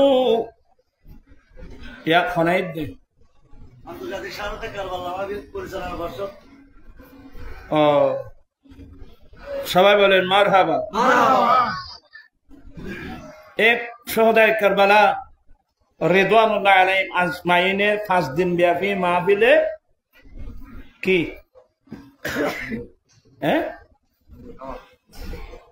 যারা বেগুনা করে আন্তর্জাতিক শাহাদাতে কারবালা মাহফিল পরিচালনা পর্ষদ এসেদুল মারহাবা সেক্রেটারি আন্তর্জাতিক শাহাদাতে মাশাআল্লাহ তৈলে করেছে আর মাহবুব ভাই পত্রসচিব আন্তর্জাতিক শাহাদাতে কারবালা মাহফিল অনুর আলম সুরের বন্ধু ইকে হলে তো উল্টো উল্টো শাহ বলেন মারহাবা, আহলান সাহলান, মারহাবা মারহাবা, মেহমান বিনদের আগমন। আচ্ছা যাই হোক, মানুষ তাই না কিছু বসি দিয়ে না সুন্দর করে দর্শক পড়েন সনাতনিয়া সাল্লাল্লাহু আলাইকুম।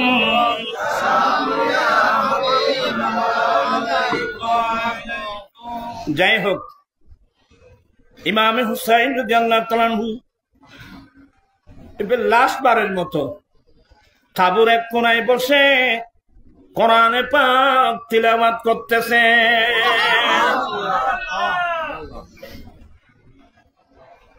তাঁবুর এক পাশে বসে আল্লাহর কোরআনের তেলাওয়াত করতেছেন ইমাম হুসাইন রাদিয়াল্লাহু তাআলা। আমরা তো সবাই ইমাম হুসাইনকে ভালোবাসি। আপনার ঘরে কোরআনের তেলাওয়াত আছে?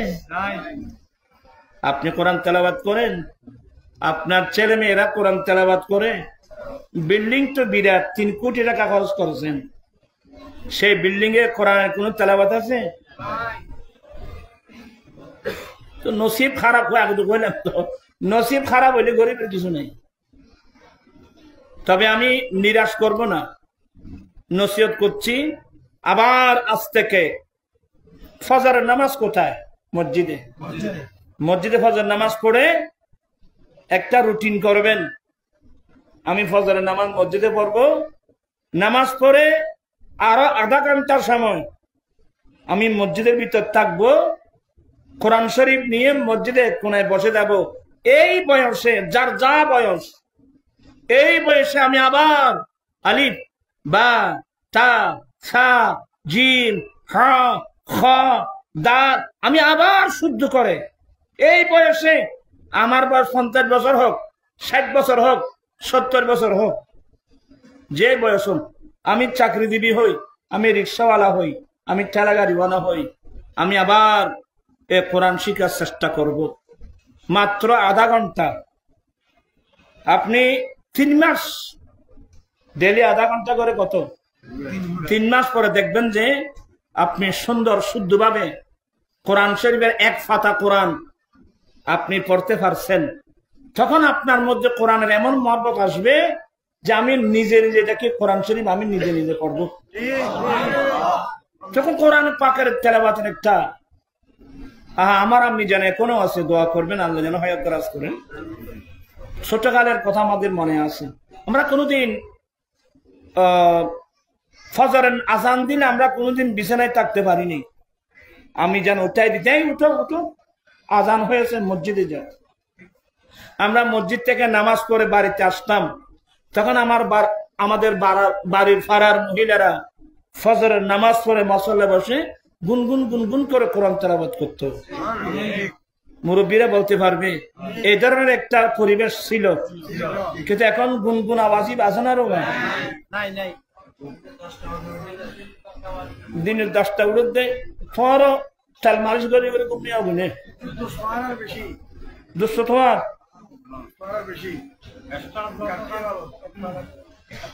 আসরের মাঠ খবরস্থানত যাও না বাইকু ঠার ভরা না বুঝিবেন। আমি বিনয়ের সাথে বলবো, নিজের ওয়াইফকে বলবে কোরআন পড়তে না জানলে আমি পর্দার মাঝ রাখবো, এখানে হুজুর রাখবো, পর্দার ভিতর থেকে আপনি কোরআন শিখতে হবে। আর এই বর্তমান যুগ, আধুনিক যুগ, শুদ্ধ করে কোরআন শিখা একেবারে ইজি। একটা মোবাইল থাকলে হয়, বিভিন্ন আরবের কেরাত, সুন্দর সুন্দর কেরাত মোবাইলের মধ্যে নেই, মোবাইল কানে রেখে রেখে আপনি শুদ্ধ করে কোরআন শিখতে পারবেন। এত বড় সুযোগ থাকার পরেও আপনি সূরা ফাতিহা পড়তে পারছেন না, তো আপনার বাবার কবরে পারে কি করবেন? ওই আমাদের তাল গাছ, ওই আমাদের গাঁ, ওইখানে বাস করে খানা বগিচা, এ তুই আর খানা বগই।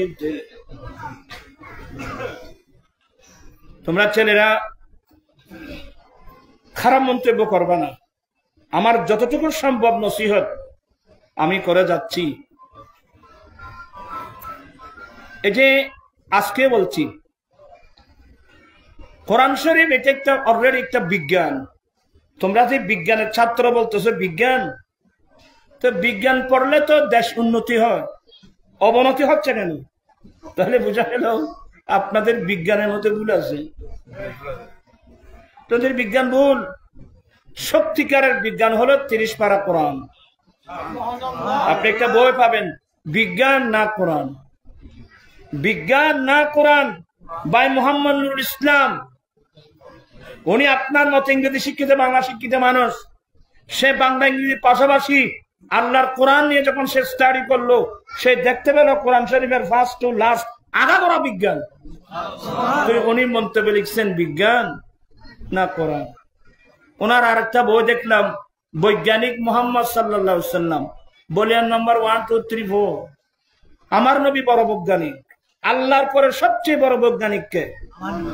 কথা বলছেন না কেন? আল্লাহর পরে সবচেয়ে বড় বৈজ্ঞানিক আমার নবী। আপনারা যারা ইংরেজি শিক্ষিত, বাংলা শিক্ষিত, মার্কেট থেকে বইগুলো সংগ্রহ করে যে বৈজ্ঞানিক মোহাম্মদ ইসলাম, আপনি ফার্স্ট টু লাস্ট রিসার্চ আমাকে বলবেন। ইসলামের প্রত্যেকটা বিধিবিধান বিজ্ঞানসম্মত। ইসলামের প্রত্যেকটা বিধিবিধান বিজ্ঞানসম্মত। বিজ্ঞান তো কোরআন হাদিসের মধ্যে, আপনি বিজ্ঞান পাবেন কই?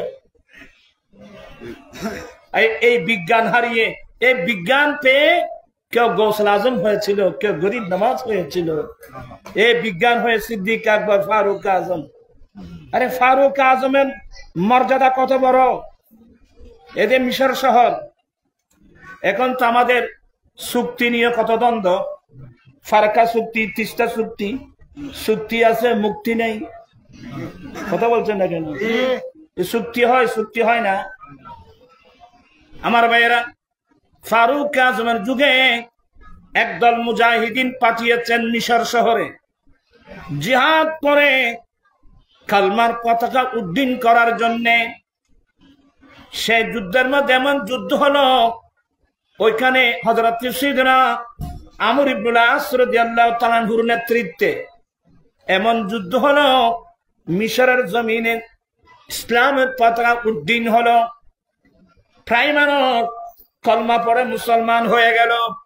তো মিশরের বহুদিনের একটা জাতীয় সমস্যা, আপনার সবাই জ্ঞানী মানুষ, খুব মিশরের একটা ঐতিহাসিক জাতীয় সমস্যা, মিশরের নীল নদী পানি দেয় না।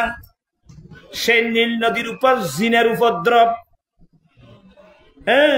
জিনের নিয়ন্ত্রণে ছিল। এই জন্যে নীল নদীর পানি পাওয়ার জন্যে বৎসরিক একবার মিশরের সম্ভ্রান্ত পরিবারের একজন যুবতী মেয়েকে ডালি এবং বলি দিতে হতো। একজন মিশর শহরের সম্ভ্রান্ত পরিবারের মেয়ে, যুবতী মেয়ে ডালি বলি দিয়ে নীল নদীর পানি ব্যবহার করত। এখন তো মুসলমান হয়ে গেলেন, ইসলামের পতাকা উড্ডীন হলো, ওই জাতির সমস্যা একেবারে কাছাচ্ছে। একদল মানুষ আমর ইবনুল আস রাদিয়াল্লাহু তাআলা আনহুর কাছে গিয়ে শিকায়েত করলেন, হুজুর, আগে আমরা ভিন্ন ধর্মে ছিলাম, এত বছর ধরে, যুগ যুগ ধরে বাৎসরিক একবার মিশরের সম্ভ্রান্ত পরিবারের একজন যুবতী মেয়েকে ডালি এবং বলি দিয়ে দিয়ে নীল নদীর পানি আমরা ব্যবহার করে আসলাম। এখন তো আমরা মুসলমান, এই নদীকে নারী ডালি বলি দেওয়া ইসলাম সমর্থন করে কিনা? এই কথা বলতেই আমর ইবনুল আসের শরীরের লোম খাড়া হয়ে গেছে। মিশরবাসী শুনো, আমার দয়াল নবীজি ইসলাম আসছেন শুধু নারী জাতি না, যত ধরনের ডালি বলি আছে সমস্ত ডালি বলি থেকে বিশ্ববাসীকে মুক্ত করার জন্য আমার দয়াল নবী তশরিফ এনেছে।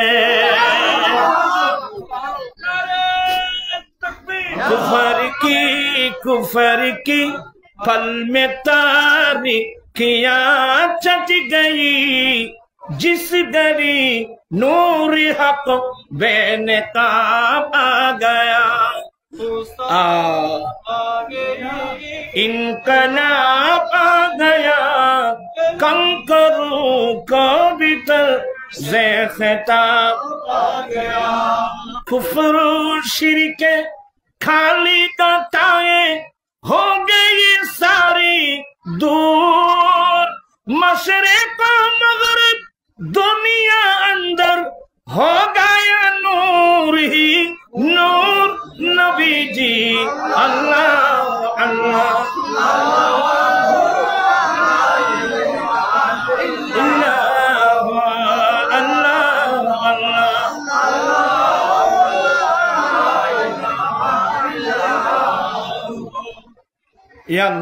ওই যে আমার আগে একটা নাত পড়লো না আনোয়ার রেজা, जब आ गई है जोशे रहमत पे उनकी आंखें, जब आ गई है जोशे रहमत पे उनकी आंखें, और जलते बुझा दिए रोते हंसा दिए हैं, उनकी महक ने दिल के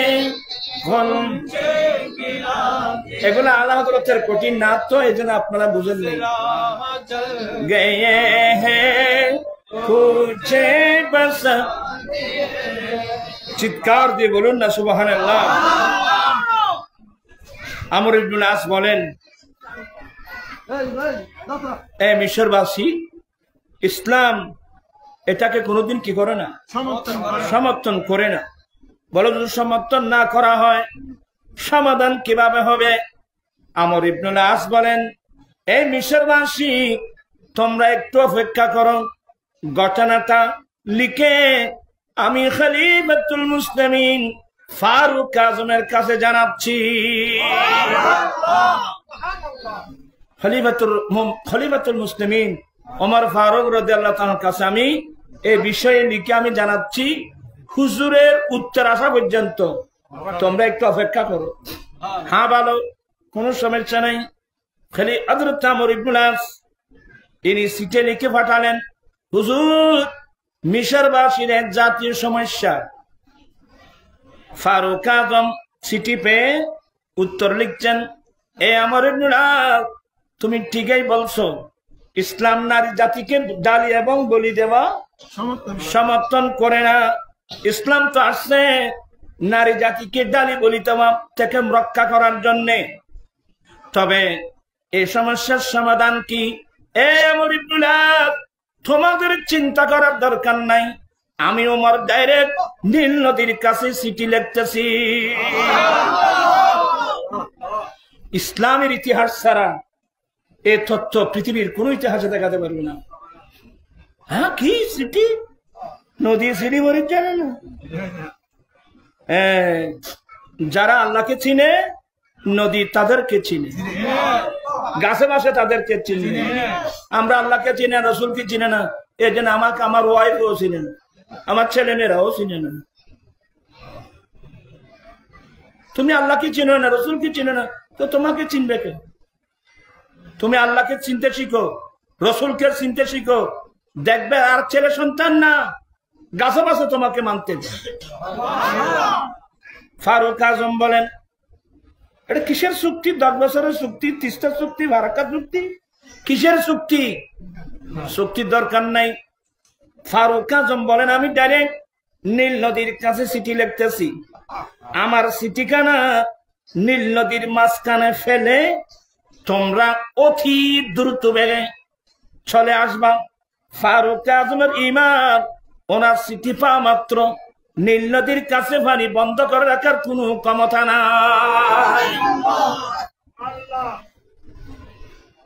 চিঠি কি লিখলো? ইয়া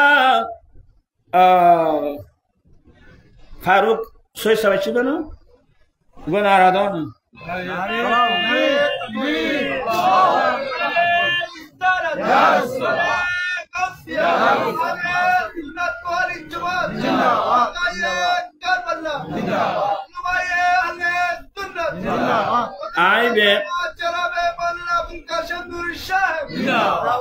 এখন বলে দিবেন নাই, এখন শেষ। হ্যাঁ, সৈয়দ সাবুজুরের আগমন মানুষ সৈয়দ সাবুজুরের আগমন ওয়াইবের আন হুজুরি বই না কই ইন্দেখান সুযোগ পেলে আচ্ছা সুযোগ করে দেন ইনশাআল্লাহ। আল্লাহুম্মা সাল্লি আলা সাইয়্যিদিনা মুহাম্মদ।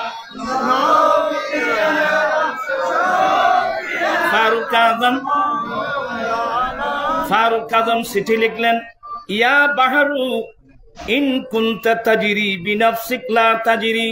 এই নীল নদী, তুমি যদি তোমার ইচ্ছাই চলো, তোমার পানি আমাদের লাগবে না, তুমি পানিগুলো বন্ধ করে বুকের মধ্যে রেখে দাও।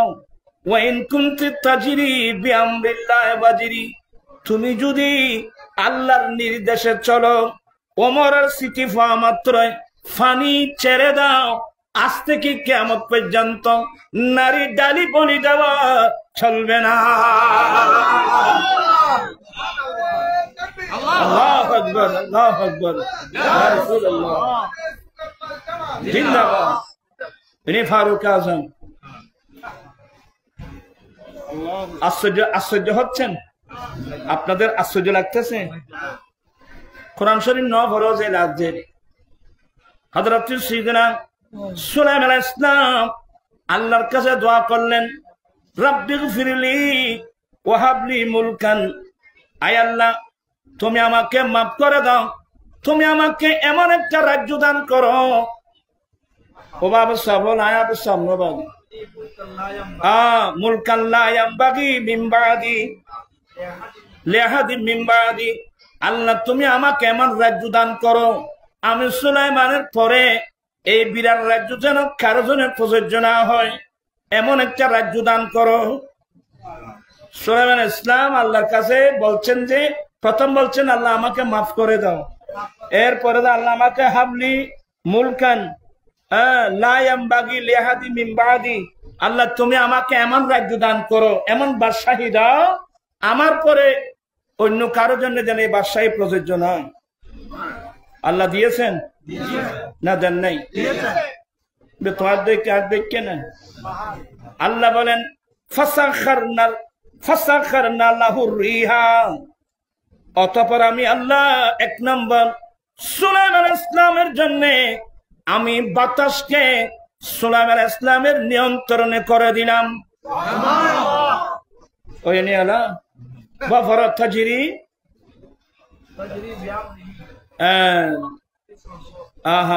তাজরি, যে বাতাস সুলাইমান ইসলামের নির্দেশে চলবে, আমি বাতাসগুলোকে সুলাইমান ইসলামের নিয়ন্ত্রণে করে দিলাম।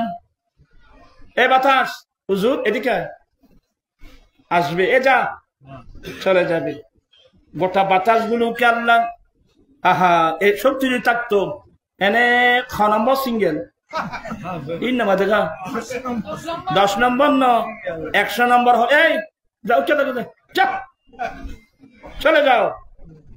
আর ওই জাতি আজকে আমাদেরকে ইহুদি নাসারারা কিভাবে আমাদেরকে মারতেছে, কারণ মহাশক্তির সাথে আমাদের কোনো সম্পর্ক নেই।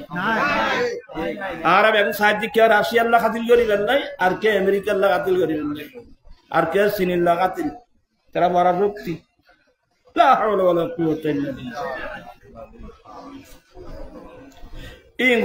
আমাদের রাজনীতি আয় দেবে, তোমার একটা গাল ভুলে বইতে হবে। এনে তেলনুরি সাহেব কত যান, রায় বেগুন তো চিনি তো খালি ফজর 7 গণ।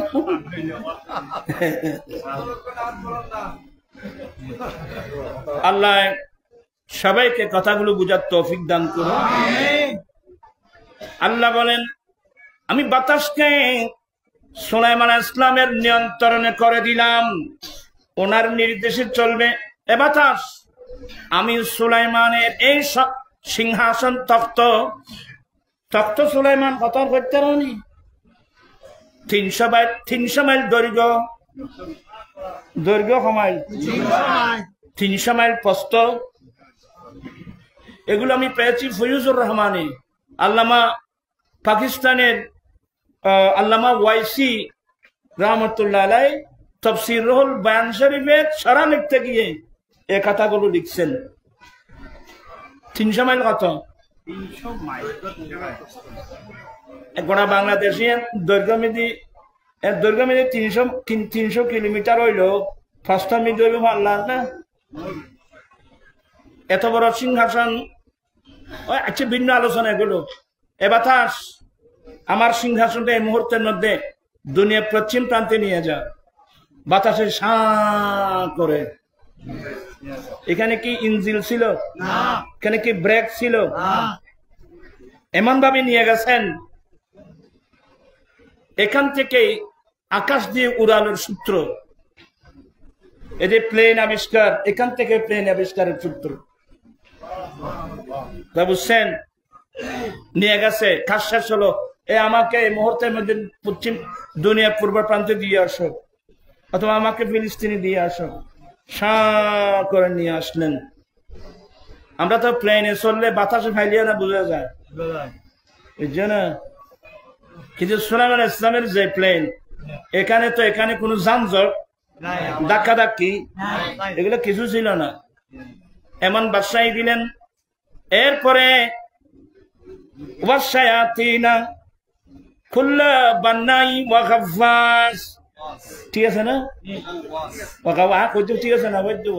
বলেন আল্লাহ বলেন শয়তানদেরকে, শয়তান কোন শয়তান? যারা প্রাসাদ নির্মাণকারী, বড় বড় প্রাসাদ নির্মাণকারী শয়তান জিন জাতিকে আমি সুলাইমান ইসলামের নিয়ন্ত্রণে করে দিলাম। এই বাইতুল মুকদ্দাস সুলাইমান ইসলাম খাদ দ্বারা বানাইছে, এটার এখনো সাহায্য খাবানো পর্যন্ত না, জিনলের এখনো সাহায্য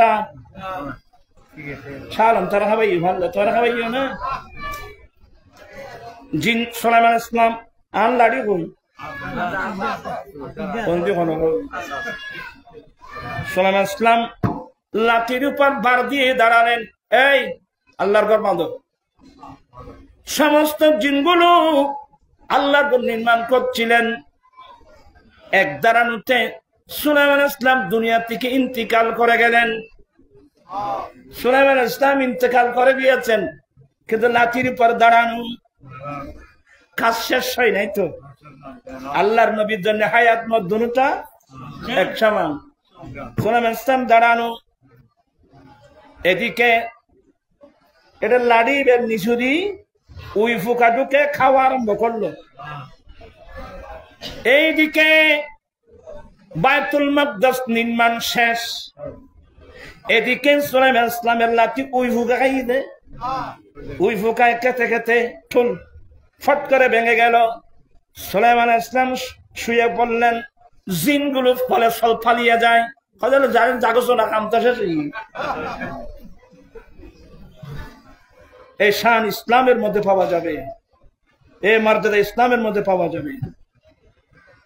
এত ঘরে কান বাঞ্চলিলি বহুত কথাবার্তা, হ্যাঁ মিস্ত্রি লেজার নিয়ে মিকে, হ্যাঁ আল্লাহ ইবাদত করুক। আর ডুবুরি, বড় বড় মারাত্মক শয়তান ডুবুরি, যারা নীল নদীর তলে ডুব দিয়ে দিয়ে মণিমুক্তা জহরিয়াকুত আনবে, এগুলোকে আল্লাহ সুলাইমান ইসলামের নিয়ন্ত্রণ করে দিলেন।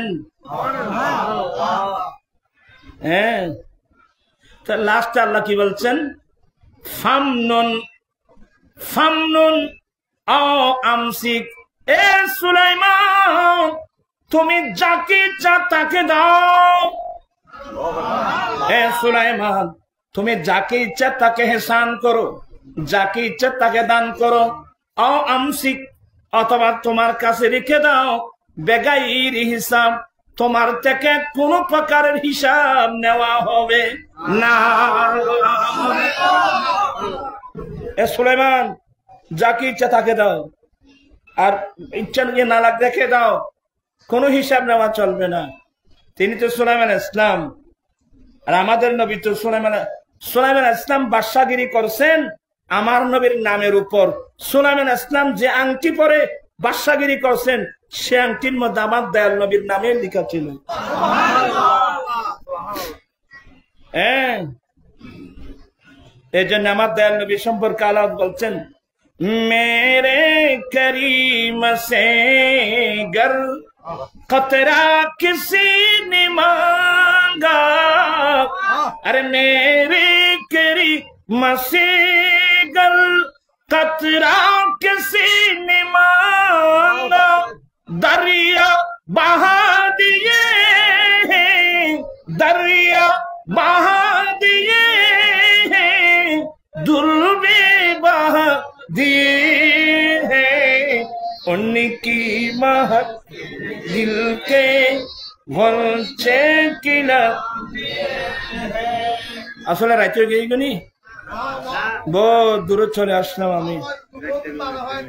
বাস আল্লাহ নবীদেরকে দান করেছেন তো, আল্লাহ দিই না, আল্লাহ নবীর দিই না, আল্লাহ ডাইরেক্ট ইন্না আতাইনা কাল কাউসার, হে নবী আমি আপনাকে বহু বহু বহু বহু বহু বহু বহু নিয়ামত দিয়েছি। এখানে শেষ না, কিয়ামতের মারও তো দিন তো ওয়ালা সাওফা ইউতিকা রাব্বুকা ফাতারদা, আপনার রব আপনাকে এমন দান করবে আপনি রাজি হয়ে যাবেন। এই আয়াত যখন নাযিল হলো, তিরমিজির riwayat, আমার নবী বলে আমি ততক্ষণ রাজি হব না যতক্ষণ একজন গুনাহগার উম্মত জাহান্নামের মধ্যে থাকবে, আমি ততক্ষণ পর্যন্ত রাজি হব না। না আশা করি দিত সাতটারা দেখতে পারে, আয় দেখতে পারে, আয়ও অসুখী মানুষ আবার আয় সই চলল বড় বুঝছো না, তারা আর বউ দেখতে পাইব, তারা আর বড় মানুষ, তারা আর চিনে, তারা আর বউ দেখতে। আল্লাহ পাক, আল্লাহ পাক এই মাহফিলকে কবুল করো। কথার নাম লতা, একটা বলতে গেলে আরেকটা আসে, এই জন্য বললাম। আমি কোথায় ছিলাম আপনারা কিন্তু ভুলে গেছেন। হযরত সালমা রাদিয়াল্লাহু তাআলা আনহা বলেন, আমি উম্মে সালমার ঘরে প্রবেশ করলাম, ওহিয়া তাবকি, উনি ঘরে বসে বসে খাচ্ছিলেন। এই তুমি এই বুঝাবো ওরা ভুল নাই ন ভুল ইনশাআল্লাহ আত্মস্মরণ আছে। আমি জিজ্ঞাসা করলাম, মা আপনি কেন কাঁদছেন? এবার মা উম্মে সালমা উত্তর দিলেন, এ সালমা রাআইতু রাসূলুল্লাহি সাল্লাল্লাহু আলাইহি ওয়াসাল্লাম ওয়া ফি রাসিহি ওয়া লিহাইয়াতিহি তুরাব। এ সালমা, আমি দয়াল নবীকে স্বপ্নে দেখলাম, আমার নবীর চুল মুবারক, দাড়ি মুবারকের মধ্যে রক্ত মাখা ধুলিবালি। আমি জিজ্ঞাসা করলাম, ইয়া রাসূলুল্লাহ, ইয়া হাবিবাল্লাহ, আপনার এই অবস্থা কেন? দয়াল নবী বলছেন, এ সালমা, শাহিদতু কাতলাল হুসাইন আনিফা, আমি নবী এক্ষুনি আমার নবী আমার নাতি হুসাইনের শাহাদাতের মাঠে উপস্থিত ছিলাম।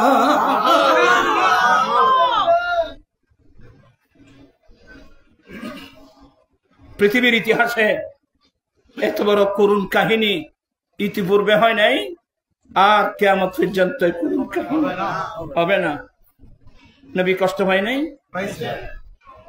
এই জন্য আমার আল্লাহ বলছেন, ইন্নাল্লাযীনা ইউযুনাল্লাহ ওয়া রাসূলাহু লা'নাহুমুল্লাহু ফিদ দুনিয়া ওয়াল আখিরাহ, যারা আল্লাহ এবং আল্লাহ রাসূলকে কষ্ট দেয় তাদের উপর দুনিয়া আখিরাতের মধ্যে আল্লাহর অভিশাপ, তাদের জন্য পরকালে আল্লাহ মারাত্মক শাস্তি আল্লাহ নির্ধারণ করে রাখছেন। তাহলে এই জন্য ওই আল্লামা সাদুন তাফতাদানি ফাতোয়া হলো লানাতুল্লাহ ইয়াজিদা, ইয়াজিদ তথা ইয়াজিদের সাহায্যকারীদের উপর আল্লাহর অভিশাপ। সেটা জাকির নায়েক এসে কি দিল? ওই ইয়াজিদকে রাহমাতুল্লাহ আলাইহি বলতেছেন। আমরা মাদ্রাসা পড়ালাম, উনি একজন ডাক্তার মানুষ, সম্মানী মানুষ। আপনার কাজ কোরআন হাদিসের ডাক্তারি, তোমার না। আপনার কাছে আপনি কতটুকু জানেন আমরা জানি তো। আপনি ভালো লেকচারার, আপনি আপনার লেকচারার, কিন্তু আপনি যে ইমাম আবু হানিফের বিরুদ্ধে কথা বলবেন, ইমাম শাফির বিরুদ্ধে কথা বলবেন, ওসমান জিন্নাহর, আপনি ইমাম মালিক রাহমাতুল্লাহ, আরে ইমাম আহমদ ইবনে হাম্বল, আমার গৌসে পাকের মাযহাবের ইমাম, ইমাম আহমদ ইবনে হাম্বল তো ডাইরেক্ট ইয়াজিদকে কাফের ফতোয়া দিয়েছে। আমি দিচ্ছি না, ইমাম আহমদ ইবনে হাম্বল গৌসে পাক যে মাযহাবের লোক। এরপরও ওটা নিয়ে ইখতিলাফ আছে, কিন্তু ইয়াজিদকে আপনি ডাইরেক্ট যে রাহমাতুল্লাহ বলে ফেললেন। আজকে এ সমস্ত অনভিজ্ঞ কোরআন হাদিসের যারা, আপনি চিকিৎসক, আপনি মানুষের শরীর নিয়ে চিকিৎসা করেন, দাঁতের চিকিৎসা করেন, ভালো, কিন্তু আপনি কোরআন হাদিসের ডাক্তার হতে গেলে আপনাকে তো অনেক কোরআন হাদিস পড়তে হবে। ভালো, এই তো আপনি এত নম্বর আয়াত পড়তে কোনোদিন শুনছেন? এত নম্বর হাদিস পড়তে কোনোদিন শুনছেন?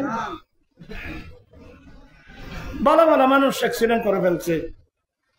আমি কাউকে খারাপ মন্তব্য করি না, হ্যাঁ, দোয়া করবা আল্লাহ হেদায়েত নসিব করো, সঠিক সিদ্ধান্ত, কোরআন সুন্নাহ সঠিক সিদ্ধান্ত আমার নবীর আহলে বাইত সম্বন্ধে। আর যাদেরকে নবী সম্বন্ধে বলছেন আল হাসান ওয়াল হুসাইন সাইয়্যিদা শাবাবে আহলিল জান্নাহ, এরা জান্নাতের যুবকদের সরদার। সুবহানাল্লাহ।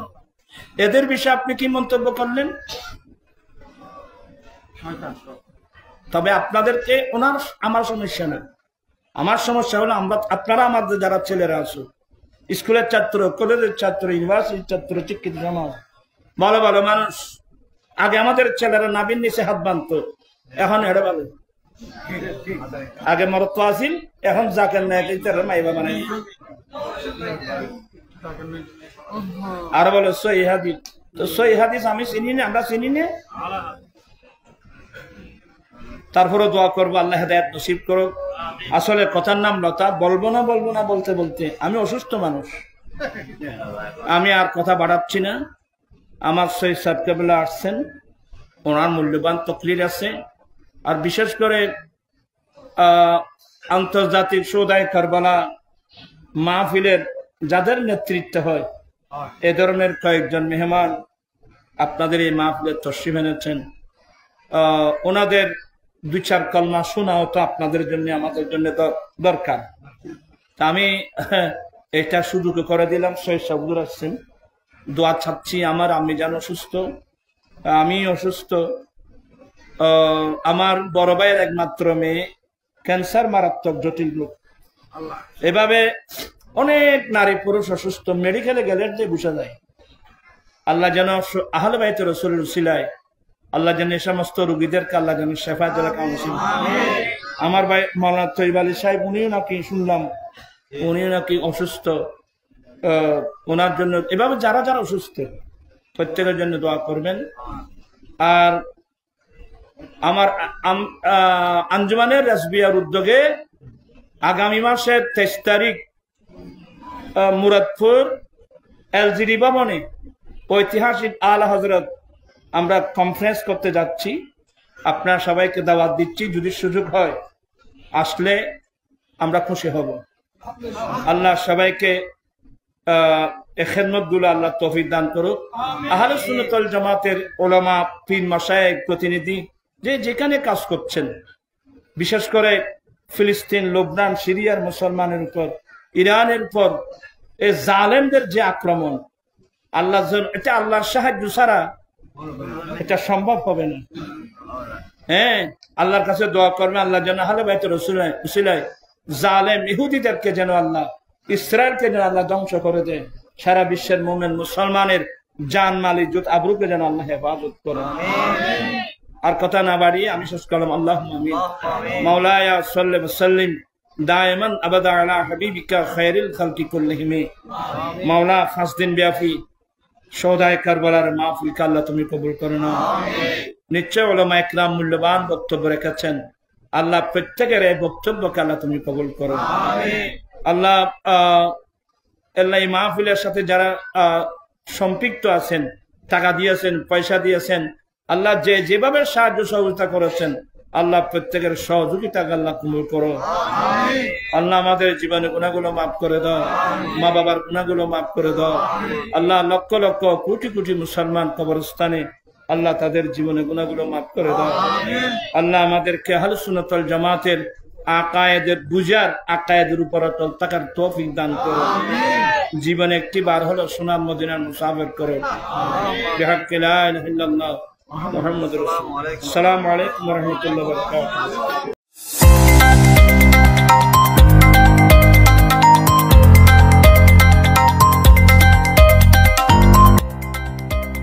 সত্যের সন্ধানে নির্ভীক, P News TV।